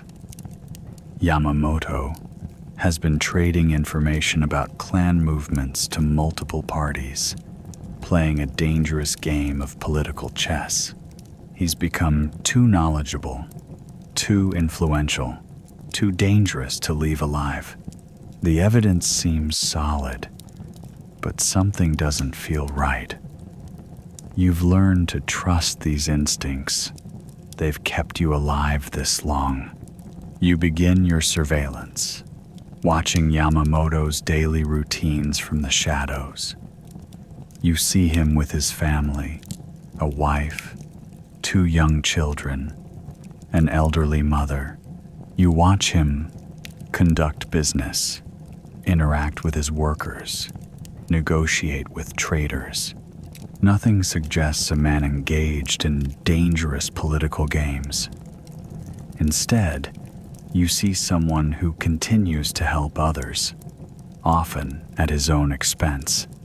The weight of the decision begins to crush you.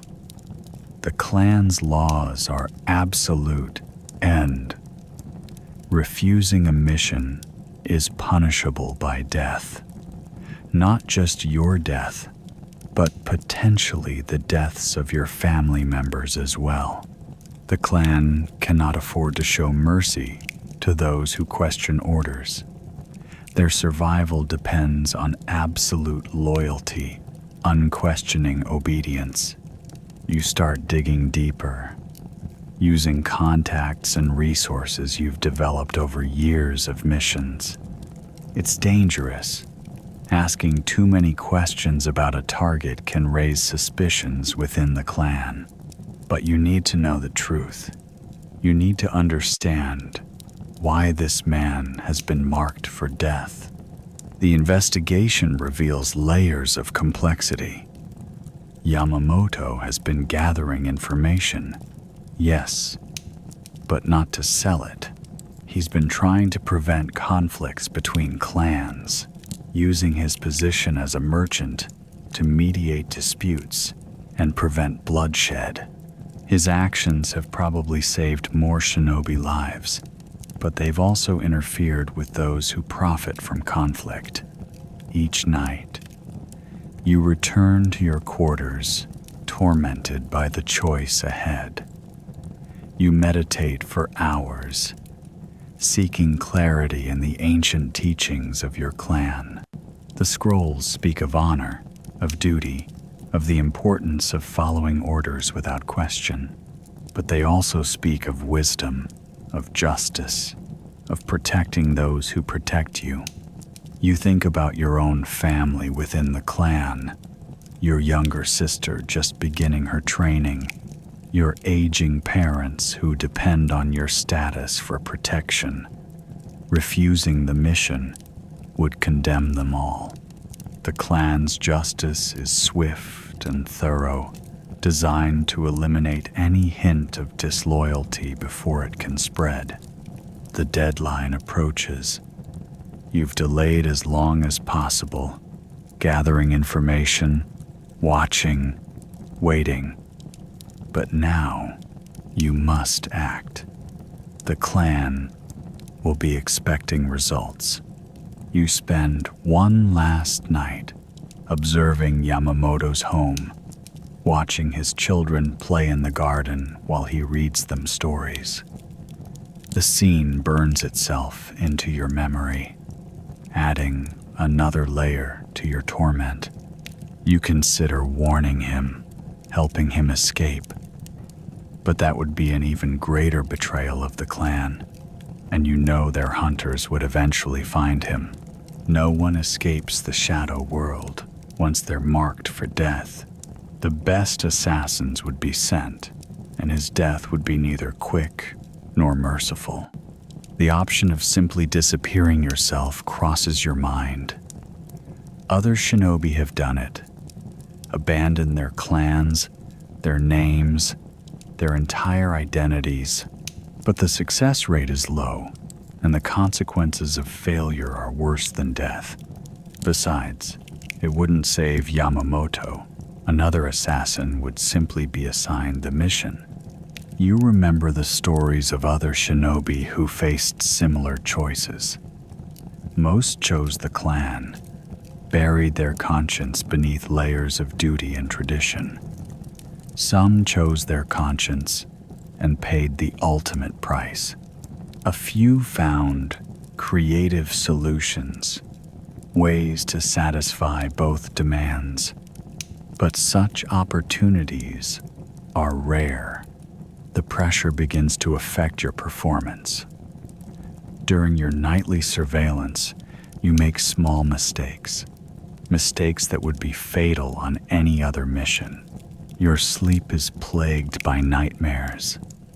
Your meditation disrupted by endless circles of moral reasoning. The stress begins to show in subtle ways that other clan members might notice. You spend hours studying the mission parameters, looking for loopholes, for alternative interpretations. The clan's orders are precisely worded, leaving little room for creative execution. But perhaps there's something in the target's behavior that could justify a delay, a reassessment. The clan's historians speak of the moment of choice, a test that every great shinobi eventually faces. a point where duty and conscience collide, where the path forward is unclear. They say these moments define a shinobi's true character, but they never tell you what the right choice was. You think about the future, about living with either choice.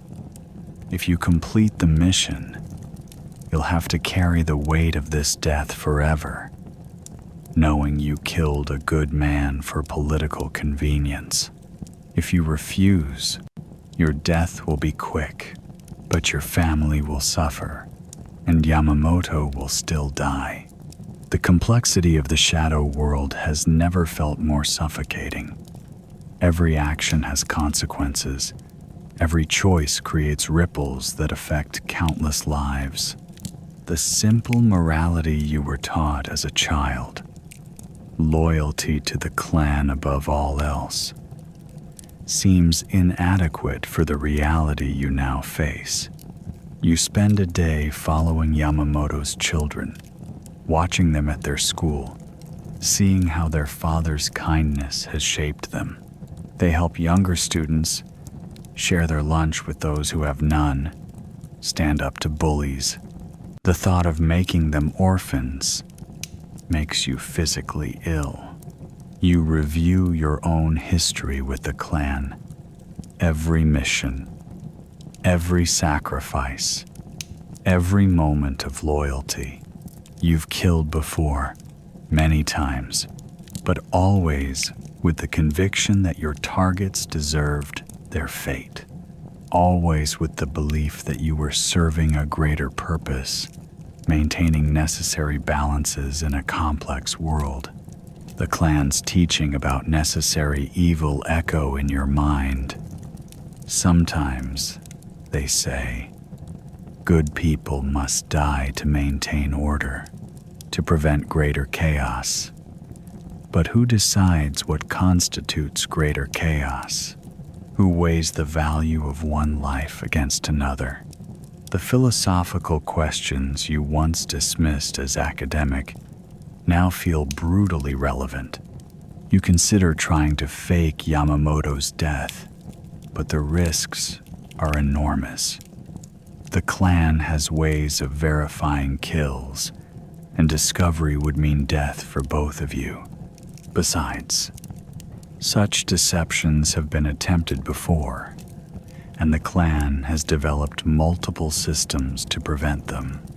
The weight of tradition bears down on you. Generations of shinobi have faced similar choices and chosen the clan. Their collective wisdom, bought with blood and sacrifice, suggests that individual conscience must be subordinate to the greater good of the clan. But does that make it right? You think about the future of the clan itself.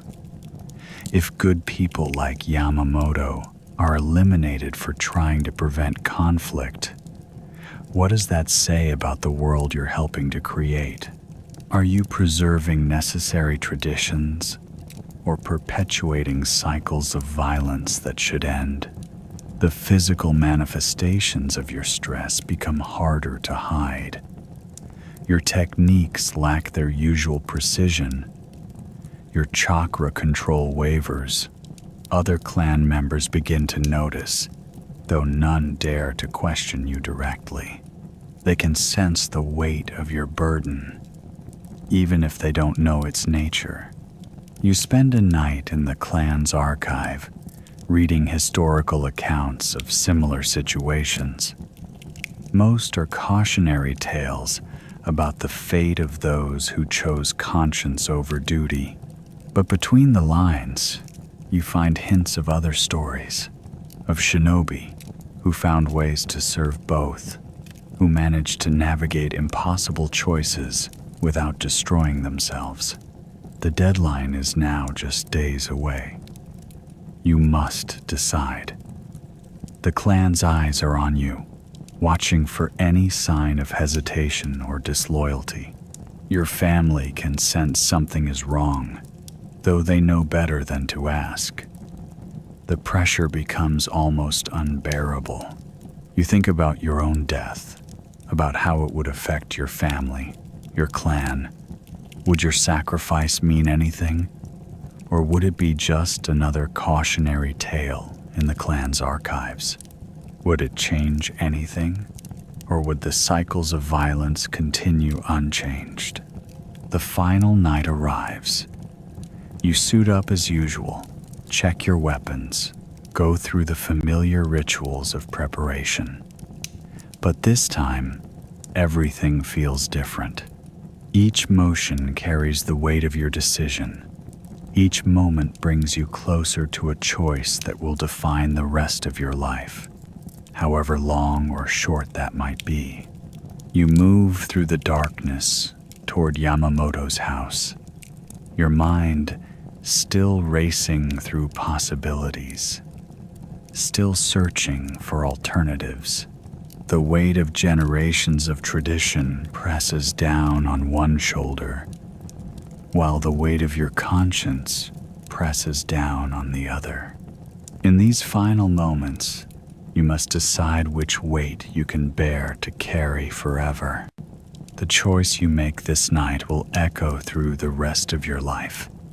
It will define who you are, what you stand for, what price you're willing to pay for your beliefs. As you approach Yamamoto's house, you realize that this is more than a choice between clan and conscience.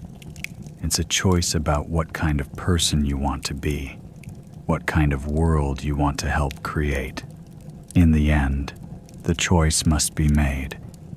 The consequences must be faced, and you must live or die with the results. This is the true test of a shinobi.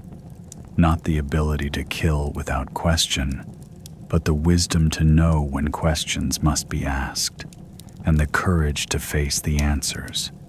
You're 25 when you receive what will become your most infamous mission, the assassination of Lord Matsuda Nobuhide, one of the most heavily guarded daimyos in the land. The mission scroll arrives on a moonless night, marked with not just your clan's seal, but the combined seals of 3 allied shinobi clans.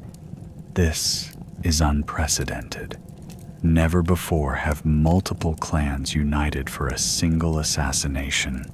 The target's fortress is legendary, a masterpiece of defensive architecture perched atop a mountain, surrounded by 3 rings of walls, each monitored by different clans of samurai. The inner sanctum is protected by seals and barriers created by powerful monks. Over 50 assassination attempts have failed in the past decade alone. The corpses of failed shinobi hang from the outer walls as warnings. You spend the first month just gathering intelligence, building an extensive network of informants. Every detail matters. Guard rotations, architectural weaknesses, daily routines. You learn that Lord Matsuda is paranoid to the point of madness. He tests his food with silver chopsticks, keeps poisonous snakes in his chambers to detect intruders, and never sleeps in the same room twice. The complexity of the mission becomes clear as you uncover layers of security. The outer wall is patrolled by archers using arrows tipped with poison that causes instant paralysis. The middle ring contains trained ninja hunting hounds that can detect the slightest trace of chakra use. The inner wall is lined with bells, so sensitive they ring at the touch of a falling leaf. You discover that Lord Matsuda's paranoia stems from a prophecy made at his birth, that he would die by a shadow's hand in his 45th year. He's 44 now, and his fear has reached its peak. His cruelty has grown with his paranoia, leading to the execution of servants for the smallest perceived slights. The preparation is exhaustive. You study architectural scrolls, memorize guard patterns, learn the exact composition of every poison used in the fortress's defenses. You even manage to obtain samples of the various antidotes Lord Matsuda keeps in his chambers. Each piece of information is paid for in coin or blood.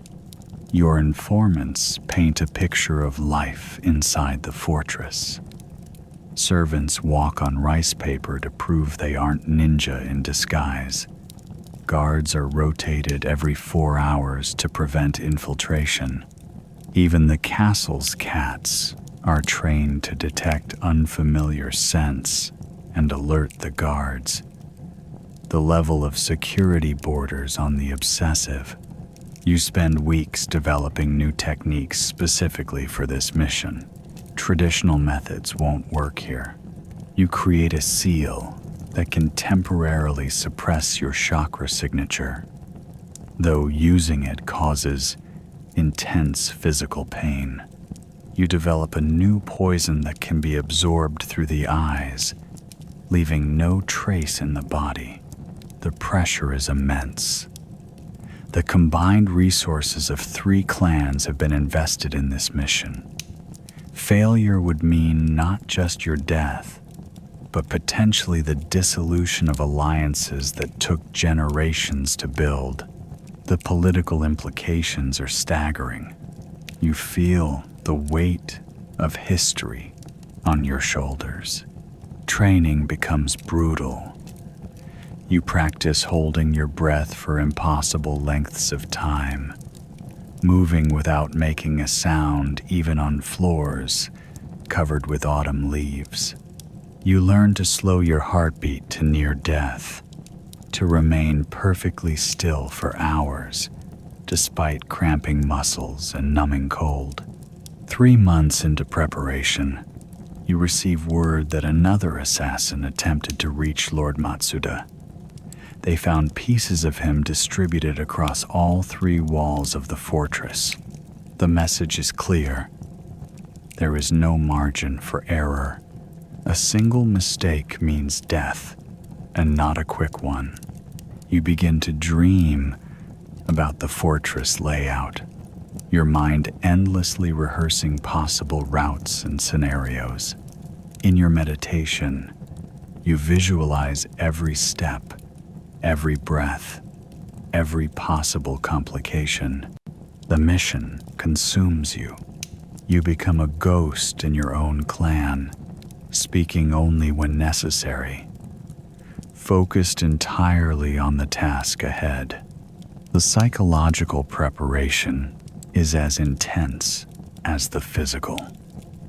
You study Lord Matsuda's personality, his habits, his fears. You learn that he spends hours staring at shadows, convinced they're moving against him. His nights are sleepless, filled with paranoid ramblings and sudden, violent outbursts. A breakthrough comes when you discover a hidden weakness in the fortress's design. The drainage system, built centuries ago, contains a single point where all 3 walls' foundations meet. It's a space barely wide enough for a child to pass through, and it's filled with poisonous gas during the day. But at night, when the gas is vented, there's a brief window of opportunity. You develop a special breathing technique, combining your chakra control with ancient meditation methods. It allows you to slow your bodily functions to near death, reducing your need for oxygen. The technique is dangerous. Use it too long, and your heart might never restart. But it might be the key to passing through the drainage system. The timing must be perfect. You calculate that you'll have exactly 7 minutes between the gas venting and the next guard rotation. 7 minutes to traverse a space that would normally take 20. reach the inner sanctum, complete the assassination, and disappear. The margin for error is non-existent. You create a detailed timeline, synchronized to the fortress's rhythms. The guard changes, the monk's prayers, the feeding of the serpents, the testing of the food. Everything must align perfectly. You memorize it until you can recite it backwards in your sleep. 2 weeks before the planned assassination, you receive intelligence that Lord Matsuda has added new security measures. He's hired Yamabushi, mountain priests, known for their ability to detect evil intentions. Their spiritual powers could potentially sense you even through your chakra suppression. You adapt your plan, incorporating elements of their own spiritual practices. You spend days in meditation, emptying yourself of all intention, all emotion. You must become truly empty, not hiding your killing intent, but genuinely abandoning it.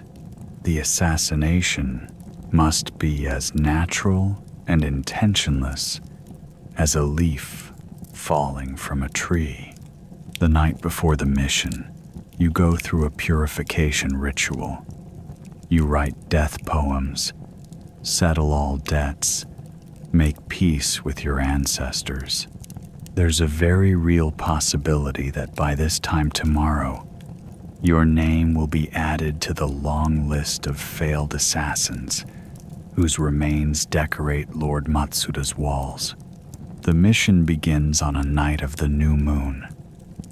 You enter the drainage system during the brief venting period, your body already in its death-like state. The passage is tighter than expected. At points, you must dislocate your own shoulders to squeeze through. The darkness is absolute.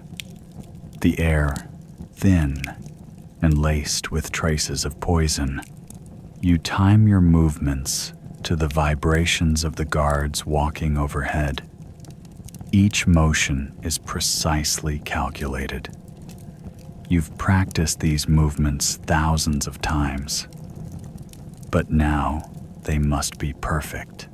A single scrape against the stone, a single rushed breath would mean detection and death.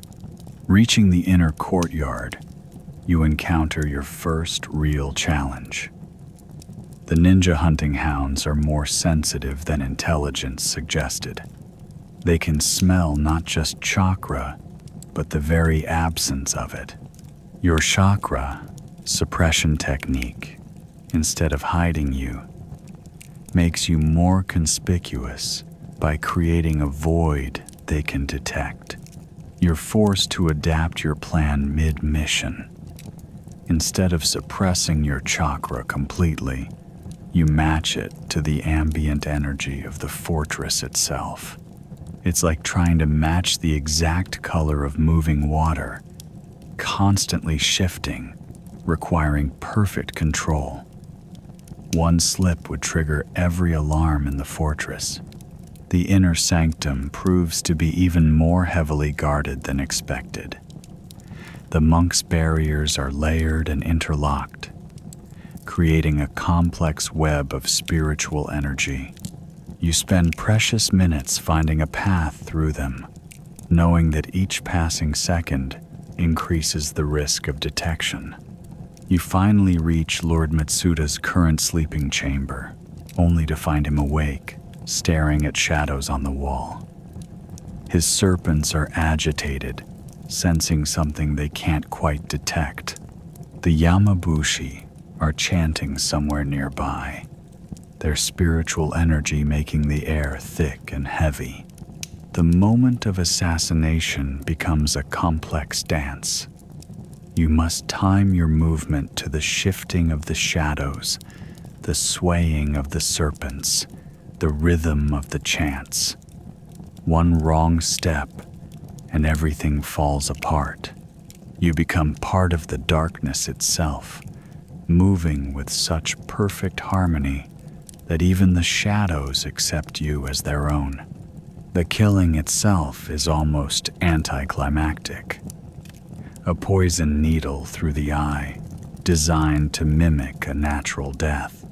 Lord Matsuda dies, staring at the shadows he feared so much, never realizing that his prophecy had finally found him. His serpents, sensing their master's death, turn on each other in a frenzy. The escape is more difficult than the entry. The fortress erupts into chaos as the death is discovered. Guards rush through corridors, monks chant detection spells, hounds bay in the courtyards. You make your way out through paths you'd marked as backups, each one requiring perfect timing and control. You emerge from the drainage system as the first light of dawn touches the horizon. By the time you reach your extraction point, word of Lord Matsuda's death has already begun to spread.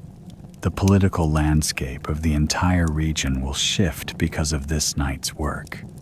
The mission's success elevates your clan's status significantly.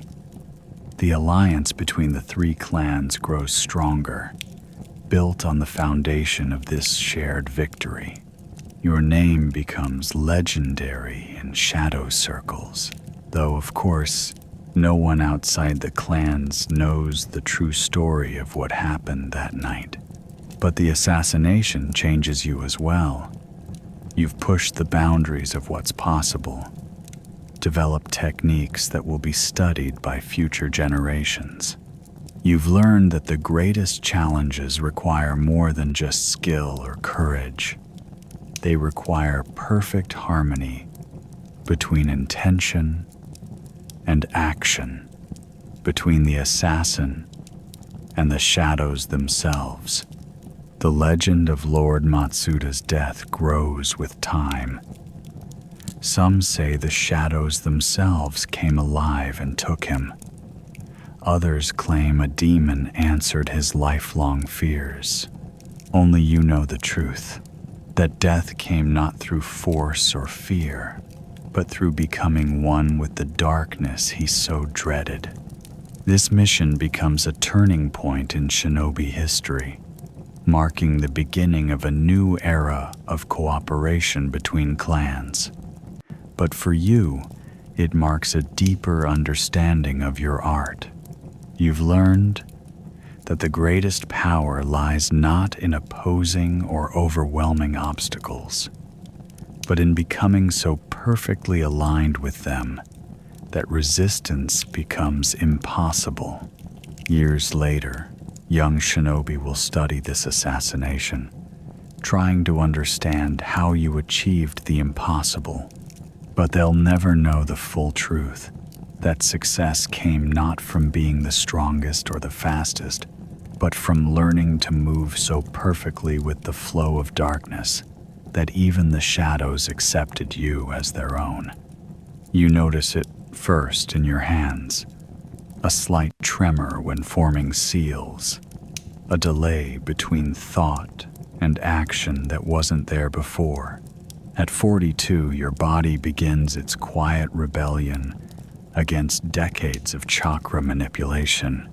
The signs are subtle at first, easy to dismiss as simple fatigue or the natural course of aging.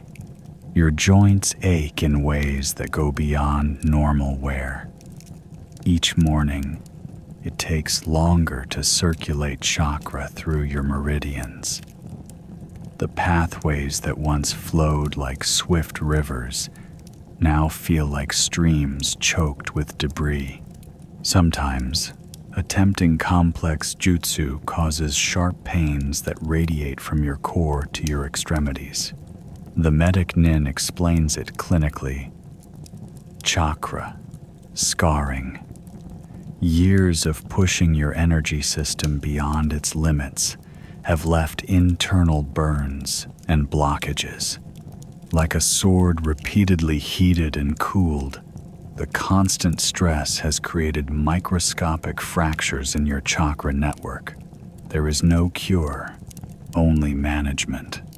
You begin to notice changes in your techniques. The shadow walking jutsu that once felt as natural as breathing now leaves you dizzy and disoriented. Your chakra control, once precise enough to walk on water without creating a single ripple, becomes erratic. Sometimes your techniques flare with excess power. Other times they sputter and fail. The nightmares intensify. You dream of your chakra paths crystallizing, turning to glass and shattering inside you. You wake up with phantom pains, your body remembering every forbidden technique, every time you pushed beyond your limits. The price of power is being collected with compound interest. Simple tasks become complicated. Maintaining a transformation jutsu for long periods leaves you exhausted. The chakra suppression technique you perfected years ago now causes waves of nausea. Your body remembers every shortcut taken, every warning ignored in the pursuit of mission success. The clan elders recognize the signs. They've seen it before. Veteran shinobi whose bodies turn against them. Some call it the ghost sickness because it leaves you a shadow of your former self.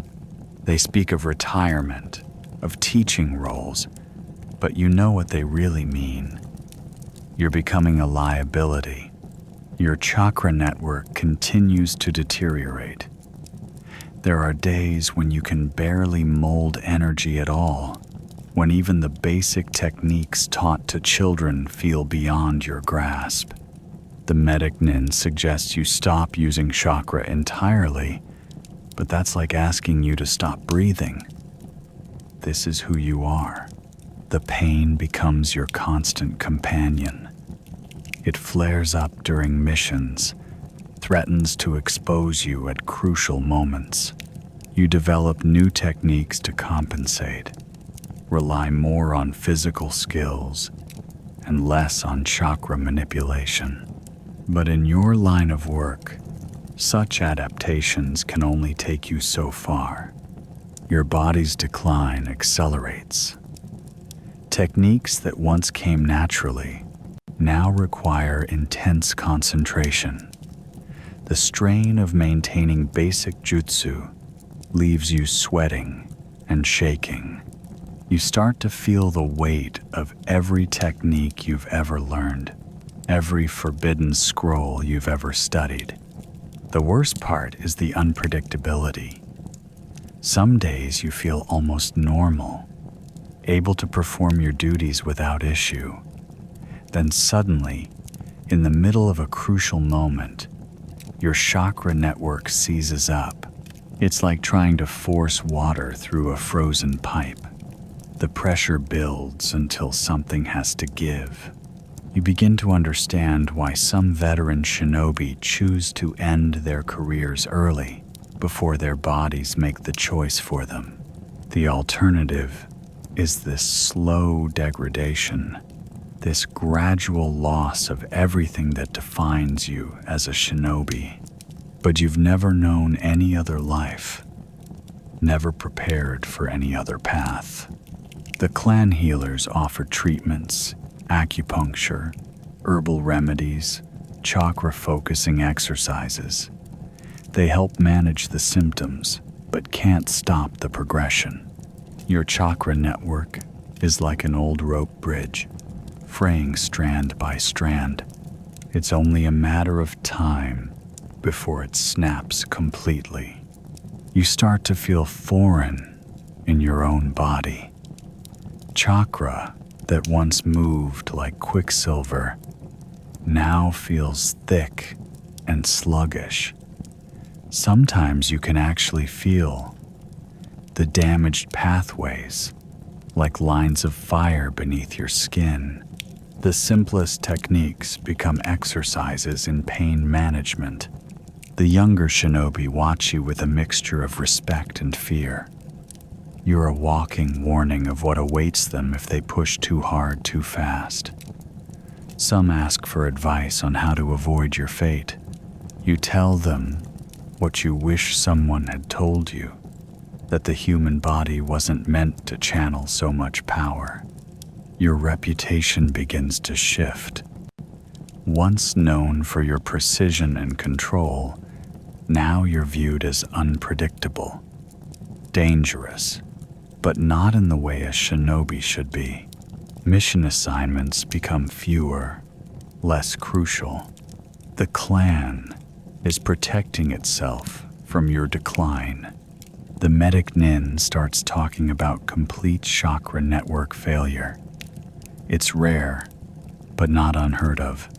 A total collapse of the body's ability to mold and channel energy. When it happens, it's usually fatal. Your years of pushing boundaries have brought you to the edge of this precipice. You begin to document your techniques, your knowledge. If your body won't let you continue as a shinobi, perhaps your experience can serve future generations. But writing about ninjutsu is different from performing it. The papers feel like epitaphs for abilities you're losing day by day. The final stages of chakra deterioration set in faster than expected. Your network begins to shut down in sections, like parts of a city going dark. First, peripheral techniques become impossible, then basic chakra manipulation. Each loss feels like a small death. You face a choice that isn't really a choice at all. Continue pushing until your chakra network fails catastrophically, or accept that your days as an active shinobi are over. Your body has made the decision for you, collecting on years of borrowed power with merciless efficiency. The last time you attempt to mold chakra, the pain is so intense, it brings you to your knees.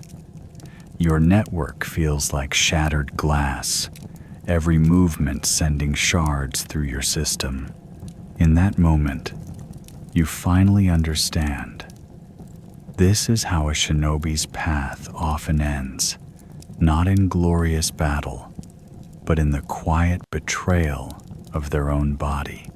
The mission scroll arrives at dawn, delivered by one of the clan elders personally. A formality that immediately tells you this isn't a standard assignment. Your hands, trembling slightly from chakra deterioration, unroll the paper. The characters seem to blur before your eyes, but the message is clear. An assassination contract on a high-ranking official in the land of iron. The target is heavily guarded. The compound is a fortress, and the mission is classified as near impossible. You understand immediately what this really is, an honorable way out. The clan is offering you a warrior's death instead of the slow decay that awaits you. Your failing chakra network makes you a liability, but this way, you can die serving the clan one final time. The bitter irony doesn't escape you. They're sending you to die in the same way you've sent so many others to their deaths. The preparation feels different this time. You clean your weapons with methodical care, knowing they'll never need cleaning again. Your ceremonial tanto, passed down through generations, gets the sharpest edge you can manage with your shaking hands. You pack light. No need for extra supplies when you don't plan to return. The goodbyes are left unspoken. Your family knows what this mission means. They can read it in the elder's solemn expression, in the way you linger a moment longer at breakfast, in how you touch each family photograph before leaving. Your youngest daughter catches your eye, and you see that she understands too. She's a shinobi herself now. She knows the weight of duty. The journey north is punishing. The cold aggravates your chakra-scarred pathways, making each step a challenge. You can't risk using chakra to stay warm. You'll need every bit of your failing energy for the mission itself. The snow falls steadily, covering your tracks, nature conspiring to erase all evidence of your final journey. You spend 3 days observing the target's compound. It's as formidable as the intelligence suggested. Samurai guards trained to detect chakra use, motion sensors, barrier seals. In your prime, you might have found a way through. Now, with your deteriorating abilities, the only path is the most direct one and the most fatal. The plan you devise is simple, almost crude, compared to your usual methodical approaches. You'll create a diversion on the east side, drawing the guards' attention. While they're distracted, you'll make a straight run for the target's quarters. The chances of reaching him are slim. The chances of escaping afterward are none. But that's not the point anymore. On the night of the assassination, it's snowing again. The weather works in your favor, reducing visibility, muffling sounds. You prepare your body as best you can, knowing this will be your last use of chakra. The pain is already building. Your network protesting even these basic preparations. The diversion goes perfectly. A series of explosive tags, carefully placed to suggest a larger force attacking. You watch the guards rush to respond, their formations exactly as predicted. Years of experience let you spot the gaps in their coverage, even as your body screams in protest at what you're about to attempt. You make your move. The first barrier seal nearly stops you. Disabling it sends shocks of pain through your chakra network. The second guard post requires a substitution jutsu that leaves you gasping, your vision blurring. But you push forward. Each step is agony, each technique feeling like it might be your last. Halfway to the target, your chakra network begins to fail catastrophically. The pain is beyond anything you've experienced, like molten metal flowing through your veins. You taste blood, feel the warm trickle from your nose, your ears. Your body is literally tearing itself apart from the inside. But you're a shinobi. Pain is an old friend, and you've long since learned to use it rather than fight it. You channel the agony into focus, let it sharpen your senses rather than dull them. The target is close now. You can sense his chakra signature, steady and unsuspecting. The final approach is a blur of motion and instinct. Your body moves on muscle memory, executing techniques that your conscious mind can no longer direct. Guards fall before they can raise the alarm, their deaths quick and silent. Your chakra network is rupturing with each passing second, but you're almost there. You burst into the target's chamber just as your legs give out. He's reaching for a weapon, but you're already moving, your tanto finding its mark with unerring accuracy. His eyes meet yours as he falls, and you see the moment of recognition. He knows what you are, what this means. The alarm finally sounds, but it doesn't matter anymore. Your mission is complete. You feel your chakra network collapsing, vital pathways shattering like glass. The pain is absolute now, consuming everything. You manage to assume the formal Caesar position, your Tanto positioned for the final act. In your last moments, as footsteps thunder towards the room, you think about honor, about duty, about the weight of tradition. You think about your clan, your family, the legacy you're leaving behind. The Tanto moves with perfect precision, one final technique executed flawlessly. The samurai who break down the door find two bodies, the target and a shadow warrior in formal death pose.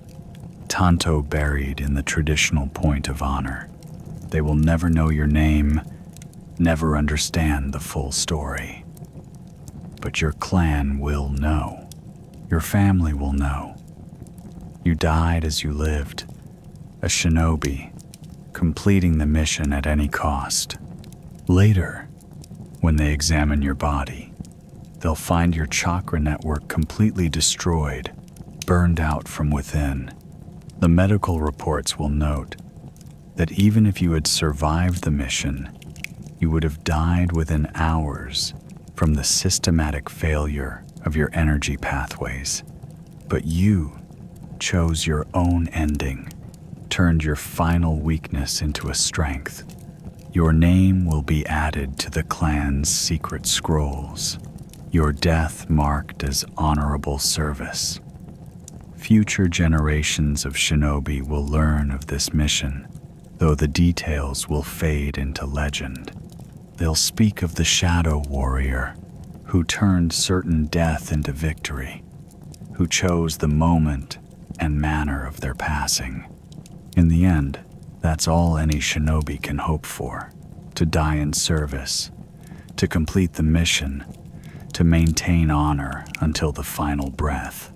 Your last mission becomes your final lesson to the clan. Even in death, a shinobi can choose their path. As your consciousness fades, you feel a sense of completion.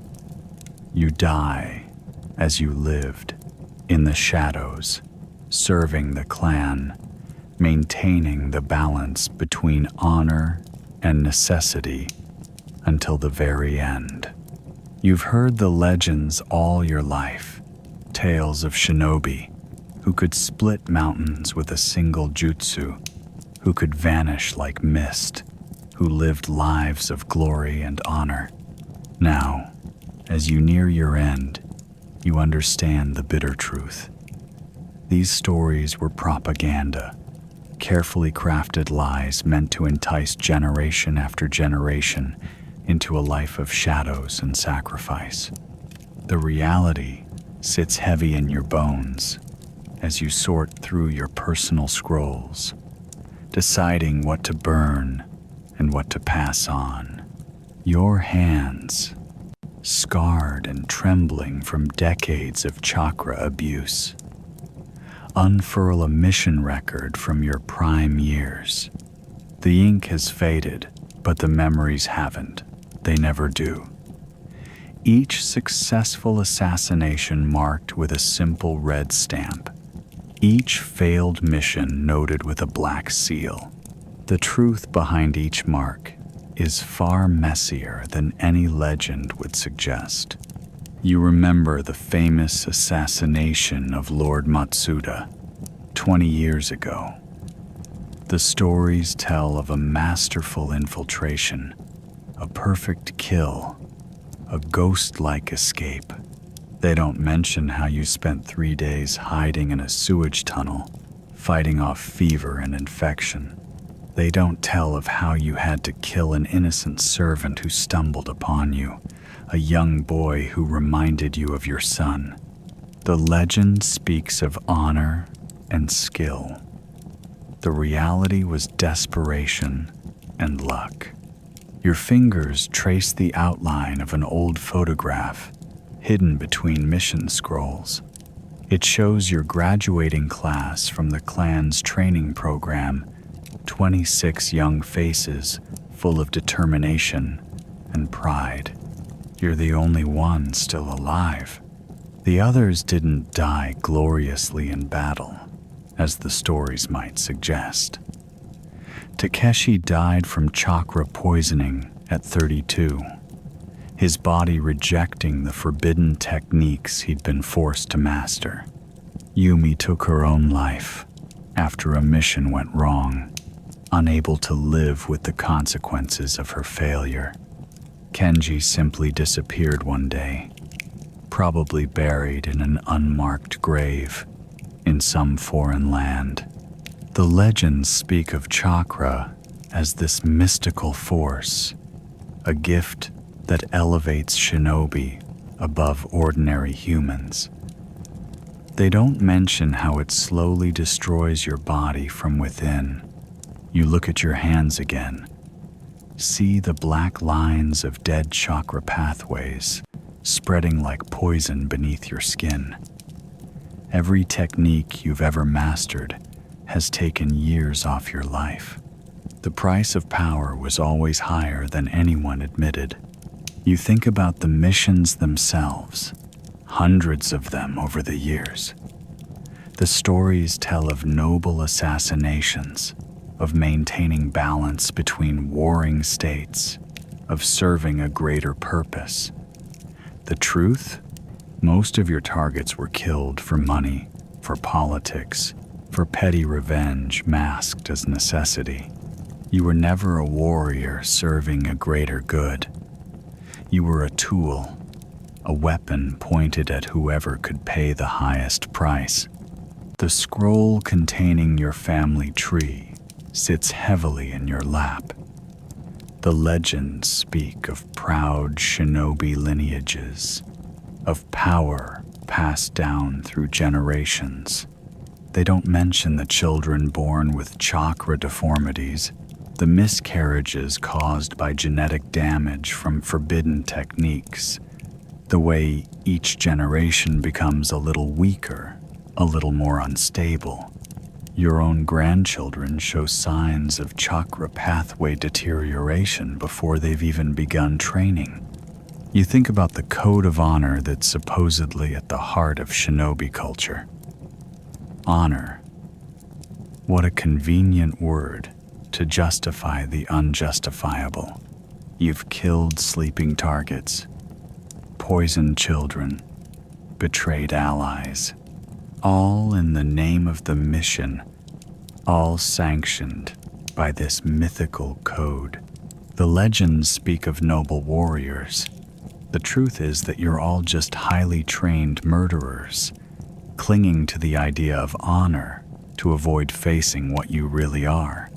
Your meditation is interrupted by a coughing fit that leaves blood on your sleeve. Another reality the legends conveniently ignore. Most shinobi don't live long enough to see old age. Those who do survive are broken, their bodies and minds ravaged by years of pushing beyond human limits. There's no glory in how you'll die, no honor in the way your chakra network is collapsing in on itself. You think about your own legend, the stories they tell about you in the clan, the shadow dragon, they called you, master of stealth and deception. They don't know that your most successful technique was simply waiting, hiding in plain sight, pretending to be a servant or a beggar for weeks until the perfect moment arose. No chakra, no special jutsu, just patience and the willingness to live in filth. Not quite as glamorous as the stories suggest. The weight of these truths has been crushing you for years. But now, near the end, it feels important to acknowledge them. You begin writing, not a grand scroll of techniques or a noble testament, but a simple truth. Being a shinobi was never about honor or glory. It was about survival, about doing whatever was necessary, about living with choices that would break most people. You write about the real costs, not just the physical toll, but the psychological one. How you still hear the voices of those you've killed, how you haven't slept through the night in decades, how you flinch at sudden movements and can't sit with your back to a door. The legends never mention the nightmares, the paranoia, the way you've had to distance yourself from everyone you love because attachment is a luxury you couldn't afford. Your writing turns to the future, to the bitter realization that nothing will change. The clan will continue to recruit children, continue to fill their heads with stories of honor and glory. They'll train them to kill, to suppress their humanity, to become weapons. And those children will grow up to discover the same truths you did. But by then, it will be too late, just as it was too late for you. You think about your own children, now adults themselves, all following the shinobi path because they never really had a choice. You think about your grandchildren, already showing signs of the same chakra instabilities that are killing you. The cycle continues, fed by legends and lies, powered by the blood of each new generation.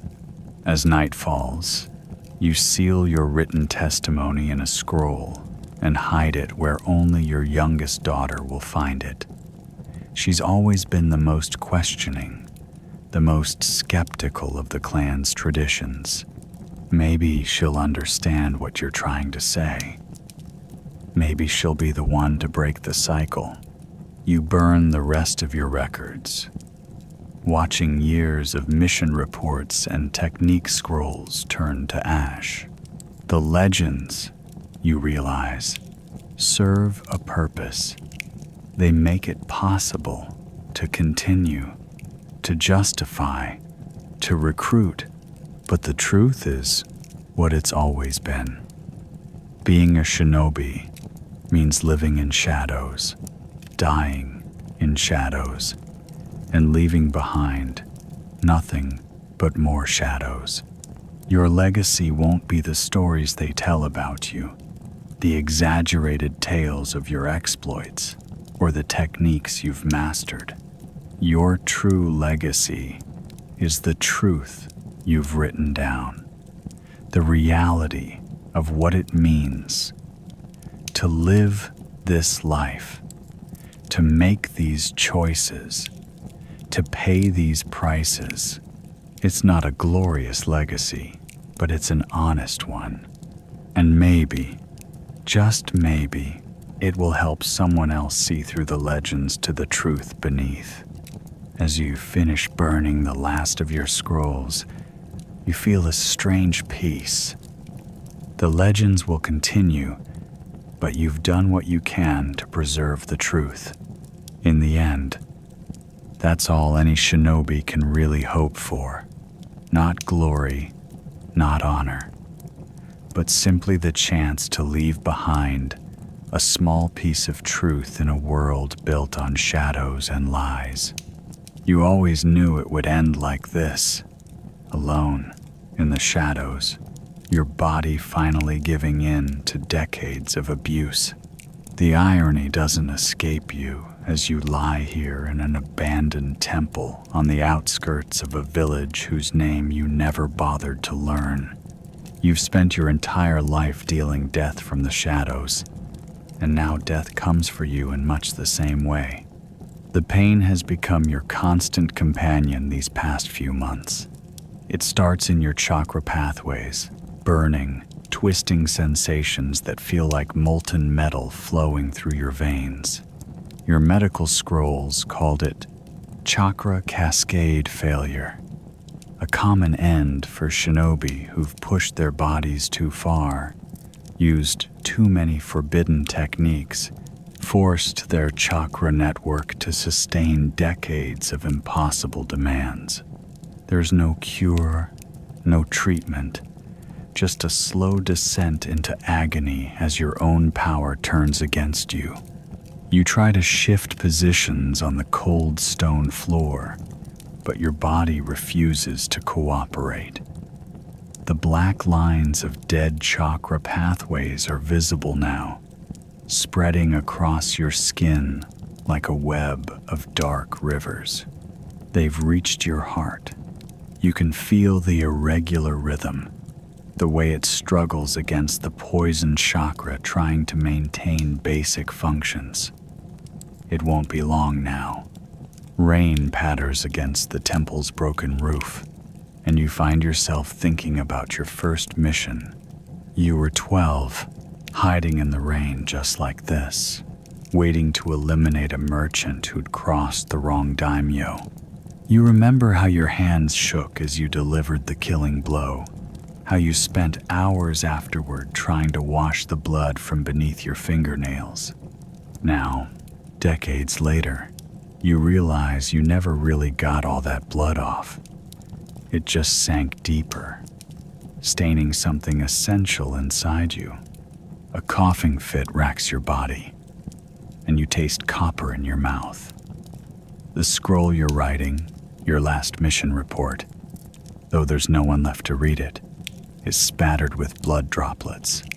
You've been working on it for days, trying to put into words what this life has meant, what it's cost, what it's really like to die alone in the shadows. Your mind wanders to your family, or what's left of it. Your wife died years ago, another victim of chakra deterioration. Your eldest son fell in a mission 5 years back. They never found his body. Your daughter, you haven't seen her in a decade. Not since she fled the clan, refusing to follow the shinobi path. You wonder if she's happy, if she's managed to build a normal life somewhere. You hope she has. Your youngest son still serves the clan, but you haven't spoken since your last mission together went wrong. He blamed you for hesitating, for showing mercy to a target. Maybe he was right. The pain intensifies, and you find yourself remembering all the deaths you've dealt. They visit you now, these ghosts, the targets, the collateral damage, the fellow shinobi who fell by your hand when missions required it. You see their faces in the shadows of the temple, hear their voices in the wind that whistles through broken walls. They're not accusatory anymore. They're simply there, waiting, perhaps, to welcome you to whatever lies beyond. You think about the clan, about how they'll react to your disappearance. There won't be a body to recover. You've made sure of that. The seals you've placed around the temple will ensure that when your heart finally stops, everything within these walls will be reduced to ash. No traces, no evidence, no chance for enemies to study your remains or steal your techniques. It's the shinobi way, to disappear completely, leaving nothing behind but whispered stories and unanswered questions. Your hands shake as you continue writing your final scroll. You want to explain what it means to live this life, to be bound by shadows even in death. You write about the techniques that are killing you, the forbidden jutsu that allowed you to bend reality but slowly poisoned your chakra network. You write about the missions that no one will ever know about, the ones that shaped nations, but will never appear in any history book.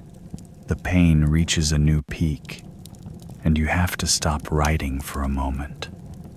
Your vision blurs, and you see them again. All the paths not taken, all the moments where you could have chosen differently. The merchant's daughter who offered you a way out, a chance at a normal life. The mission you could have refused, the one that cost you your humanity. The times you could have reached out to your children, tried to break the cycle of violence and sacrifice that defines the Shinobi world. But those were never really choices, were they? From the moment you were born into the clan, your path was set. The shadows claimed you early, marked you as their own, and now they've come to collect their final due. You feel your chakra network failing, section by section. It's like watching a city's lights go out during a blackout. Gradual, inevitable, oddly beautiful in its finality. Your techniques, once so powerful they could reshape the battlefield, now slip away like water through cupped hands. You can barely mold enough chakra to keep breathing. The scroll is almost finished. Your handwriting has deteriorated to nearly illegible scrawls, but you force yourself to continue. This is your last act of defiance, not against an enemy, but against the very nature of your existence. Shinobi are meant to die in silence, leaving no trace, no message, no legacy. But you want someone, somewhere, to know what it was really like. You write about the cost of living in shadows, not just the physical toll, but the way it changes you, hollows you out, makes you something other than human. You write about the pride and the shame, the power and the weakness, the moments of incredible ability and the long periods of crushing loneliness. The seals around the temple begin to glow faintly. They can sense your approaching death. Soon they'll activate, erasing all evidence that you ever existed. Your body, your weapons, your scrolls, all will be reduced to fine ash that the wind will scatter to the four corners of the world. You think about freedom as your vision starts to darken at the edges. In all your years of service, you've never really been free. Even now, in death, you're bound by the rules and traditions of the shadow world. Your final act will be one of concealment, of erasure. There will be no grave, no marker, no place for anyone to remember you, if there was anyone left who wanted to. The pain is fading now, replaced by a spreading numbness. Your chakra network is almost completely dark, just a few sparks of energy keeping your heart beating. The ghosts are closer, more substantial. You recognize faces among them now, old comrades, fallen enemies, innocent bystanders, caught in the crossfire of your missions. With the last of your strength, you finish the scroll. The final words are barely readable, but they contain the truth you wish you'd understood sooner. We think we choose the shadows, but the shadows choose us. They raise us, shape us, use us, and finally, they claim us. In death, as in life, a shinobi belongs to the darkness. Your hand falls away from the scroll, leaving a final streak of blood across the paper. The seals are bright now, humming with contained power. You close your eyes as your heart stutters, slows, stops. The last thing you feel is the heat of the seals activating, beginning their work of erasing you from the world. In the end, there's a certain peace in it, in disappearing completely, in leaving no trace for enemies to follow, no burden for loved ones to bear. You die as you lived, cloaked in shadows, your passing marked only by the whisper of wind through empty rooms and the gentle patter of rain on ancient stones. The seals complete their work, efficiently, thoroughly. By morning, there will be nothing left. No body, no scrolls, no evidence that you ever existed. Just another shadow among shadows, another story that will never be told, another shinobi who lived and died in the darkness that claims all who walk this path. And perhaps that's the truest freedom a shinobi can hope for. To fade away completely, to become one with the shadows that have always been both home and prison. In your final moments, you understand that while you were never free in life, death offers its own kind of liberation. The freedom of complete and total erasure, of becoming nothing more than a whispered legend in the dark.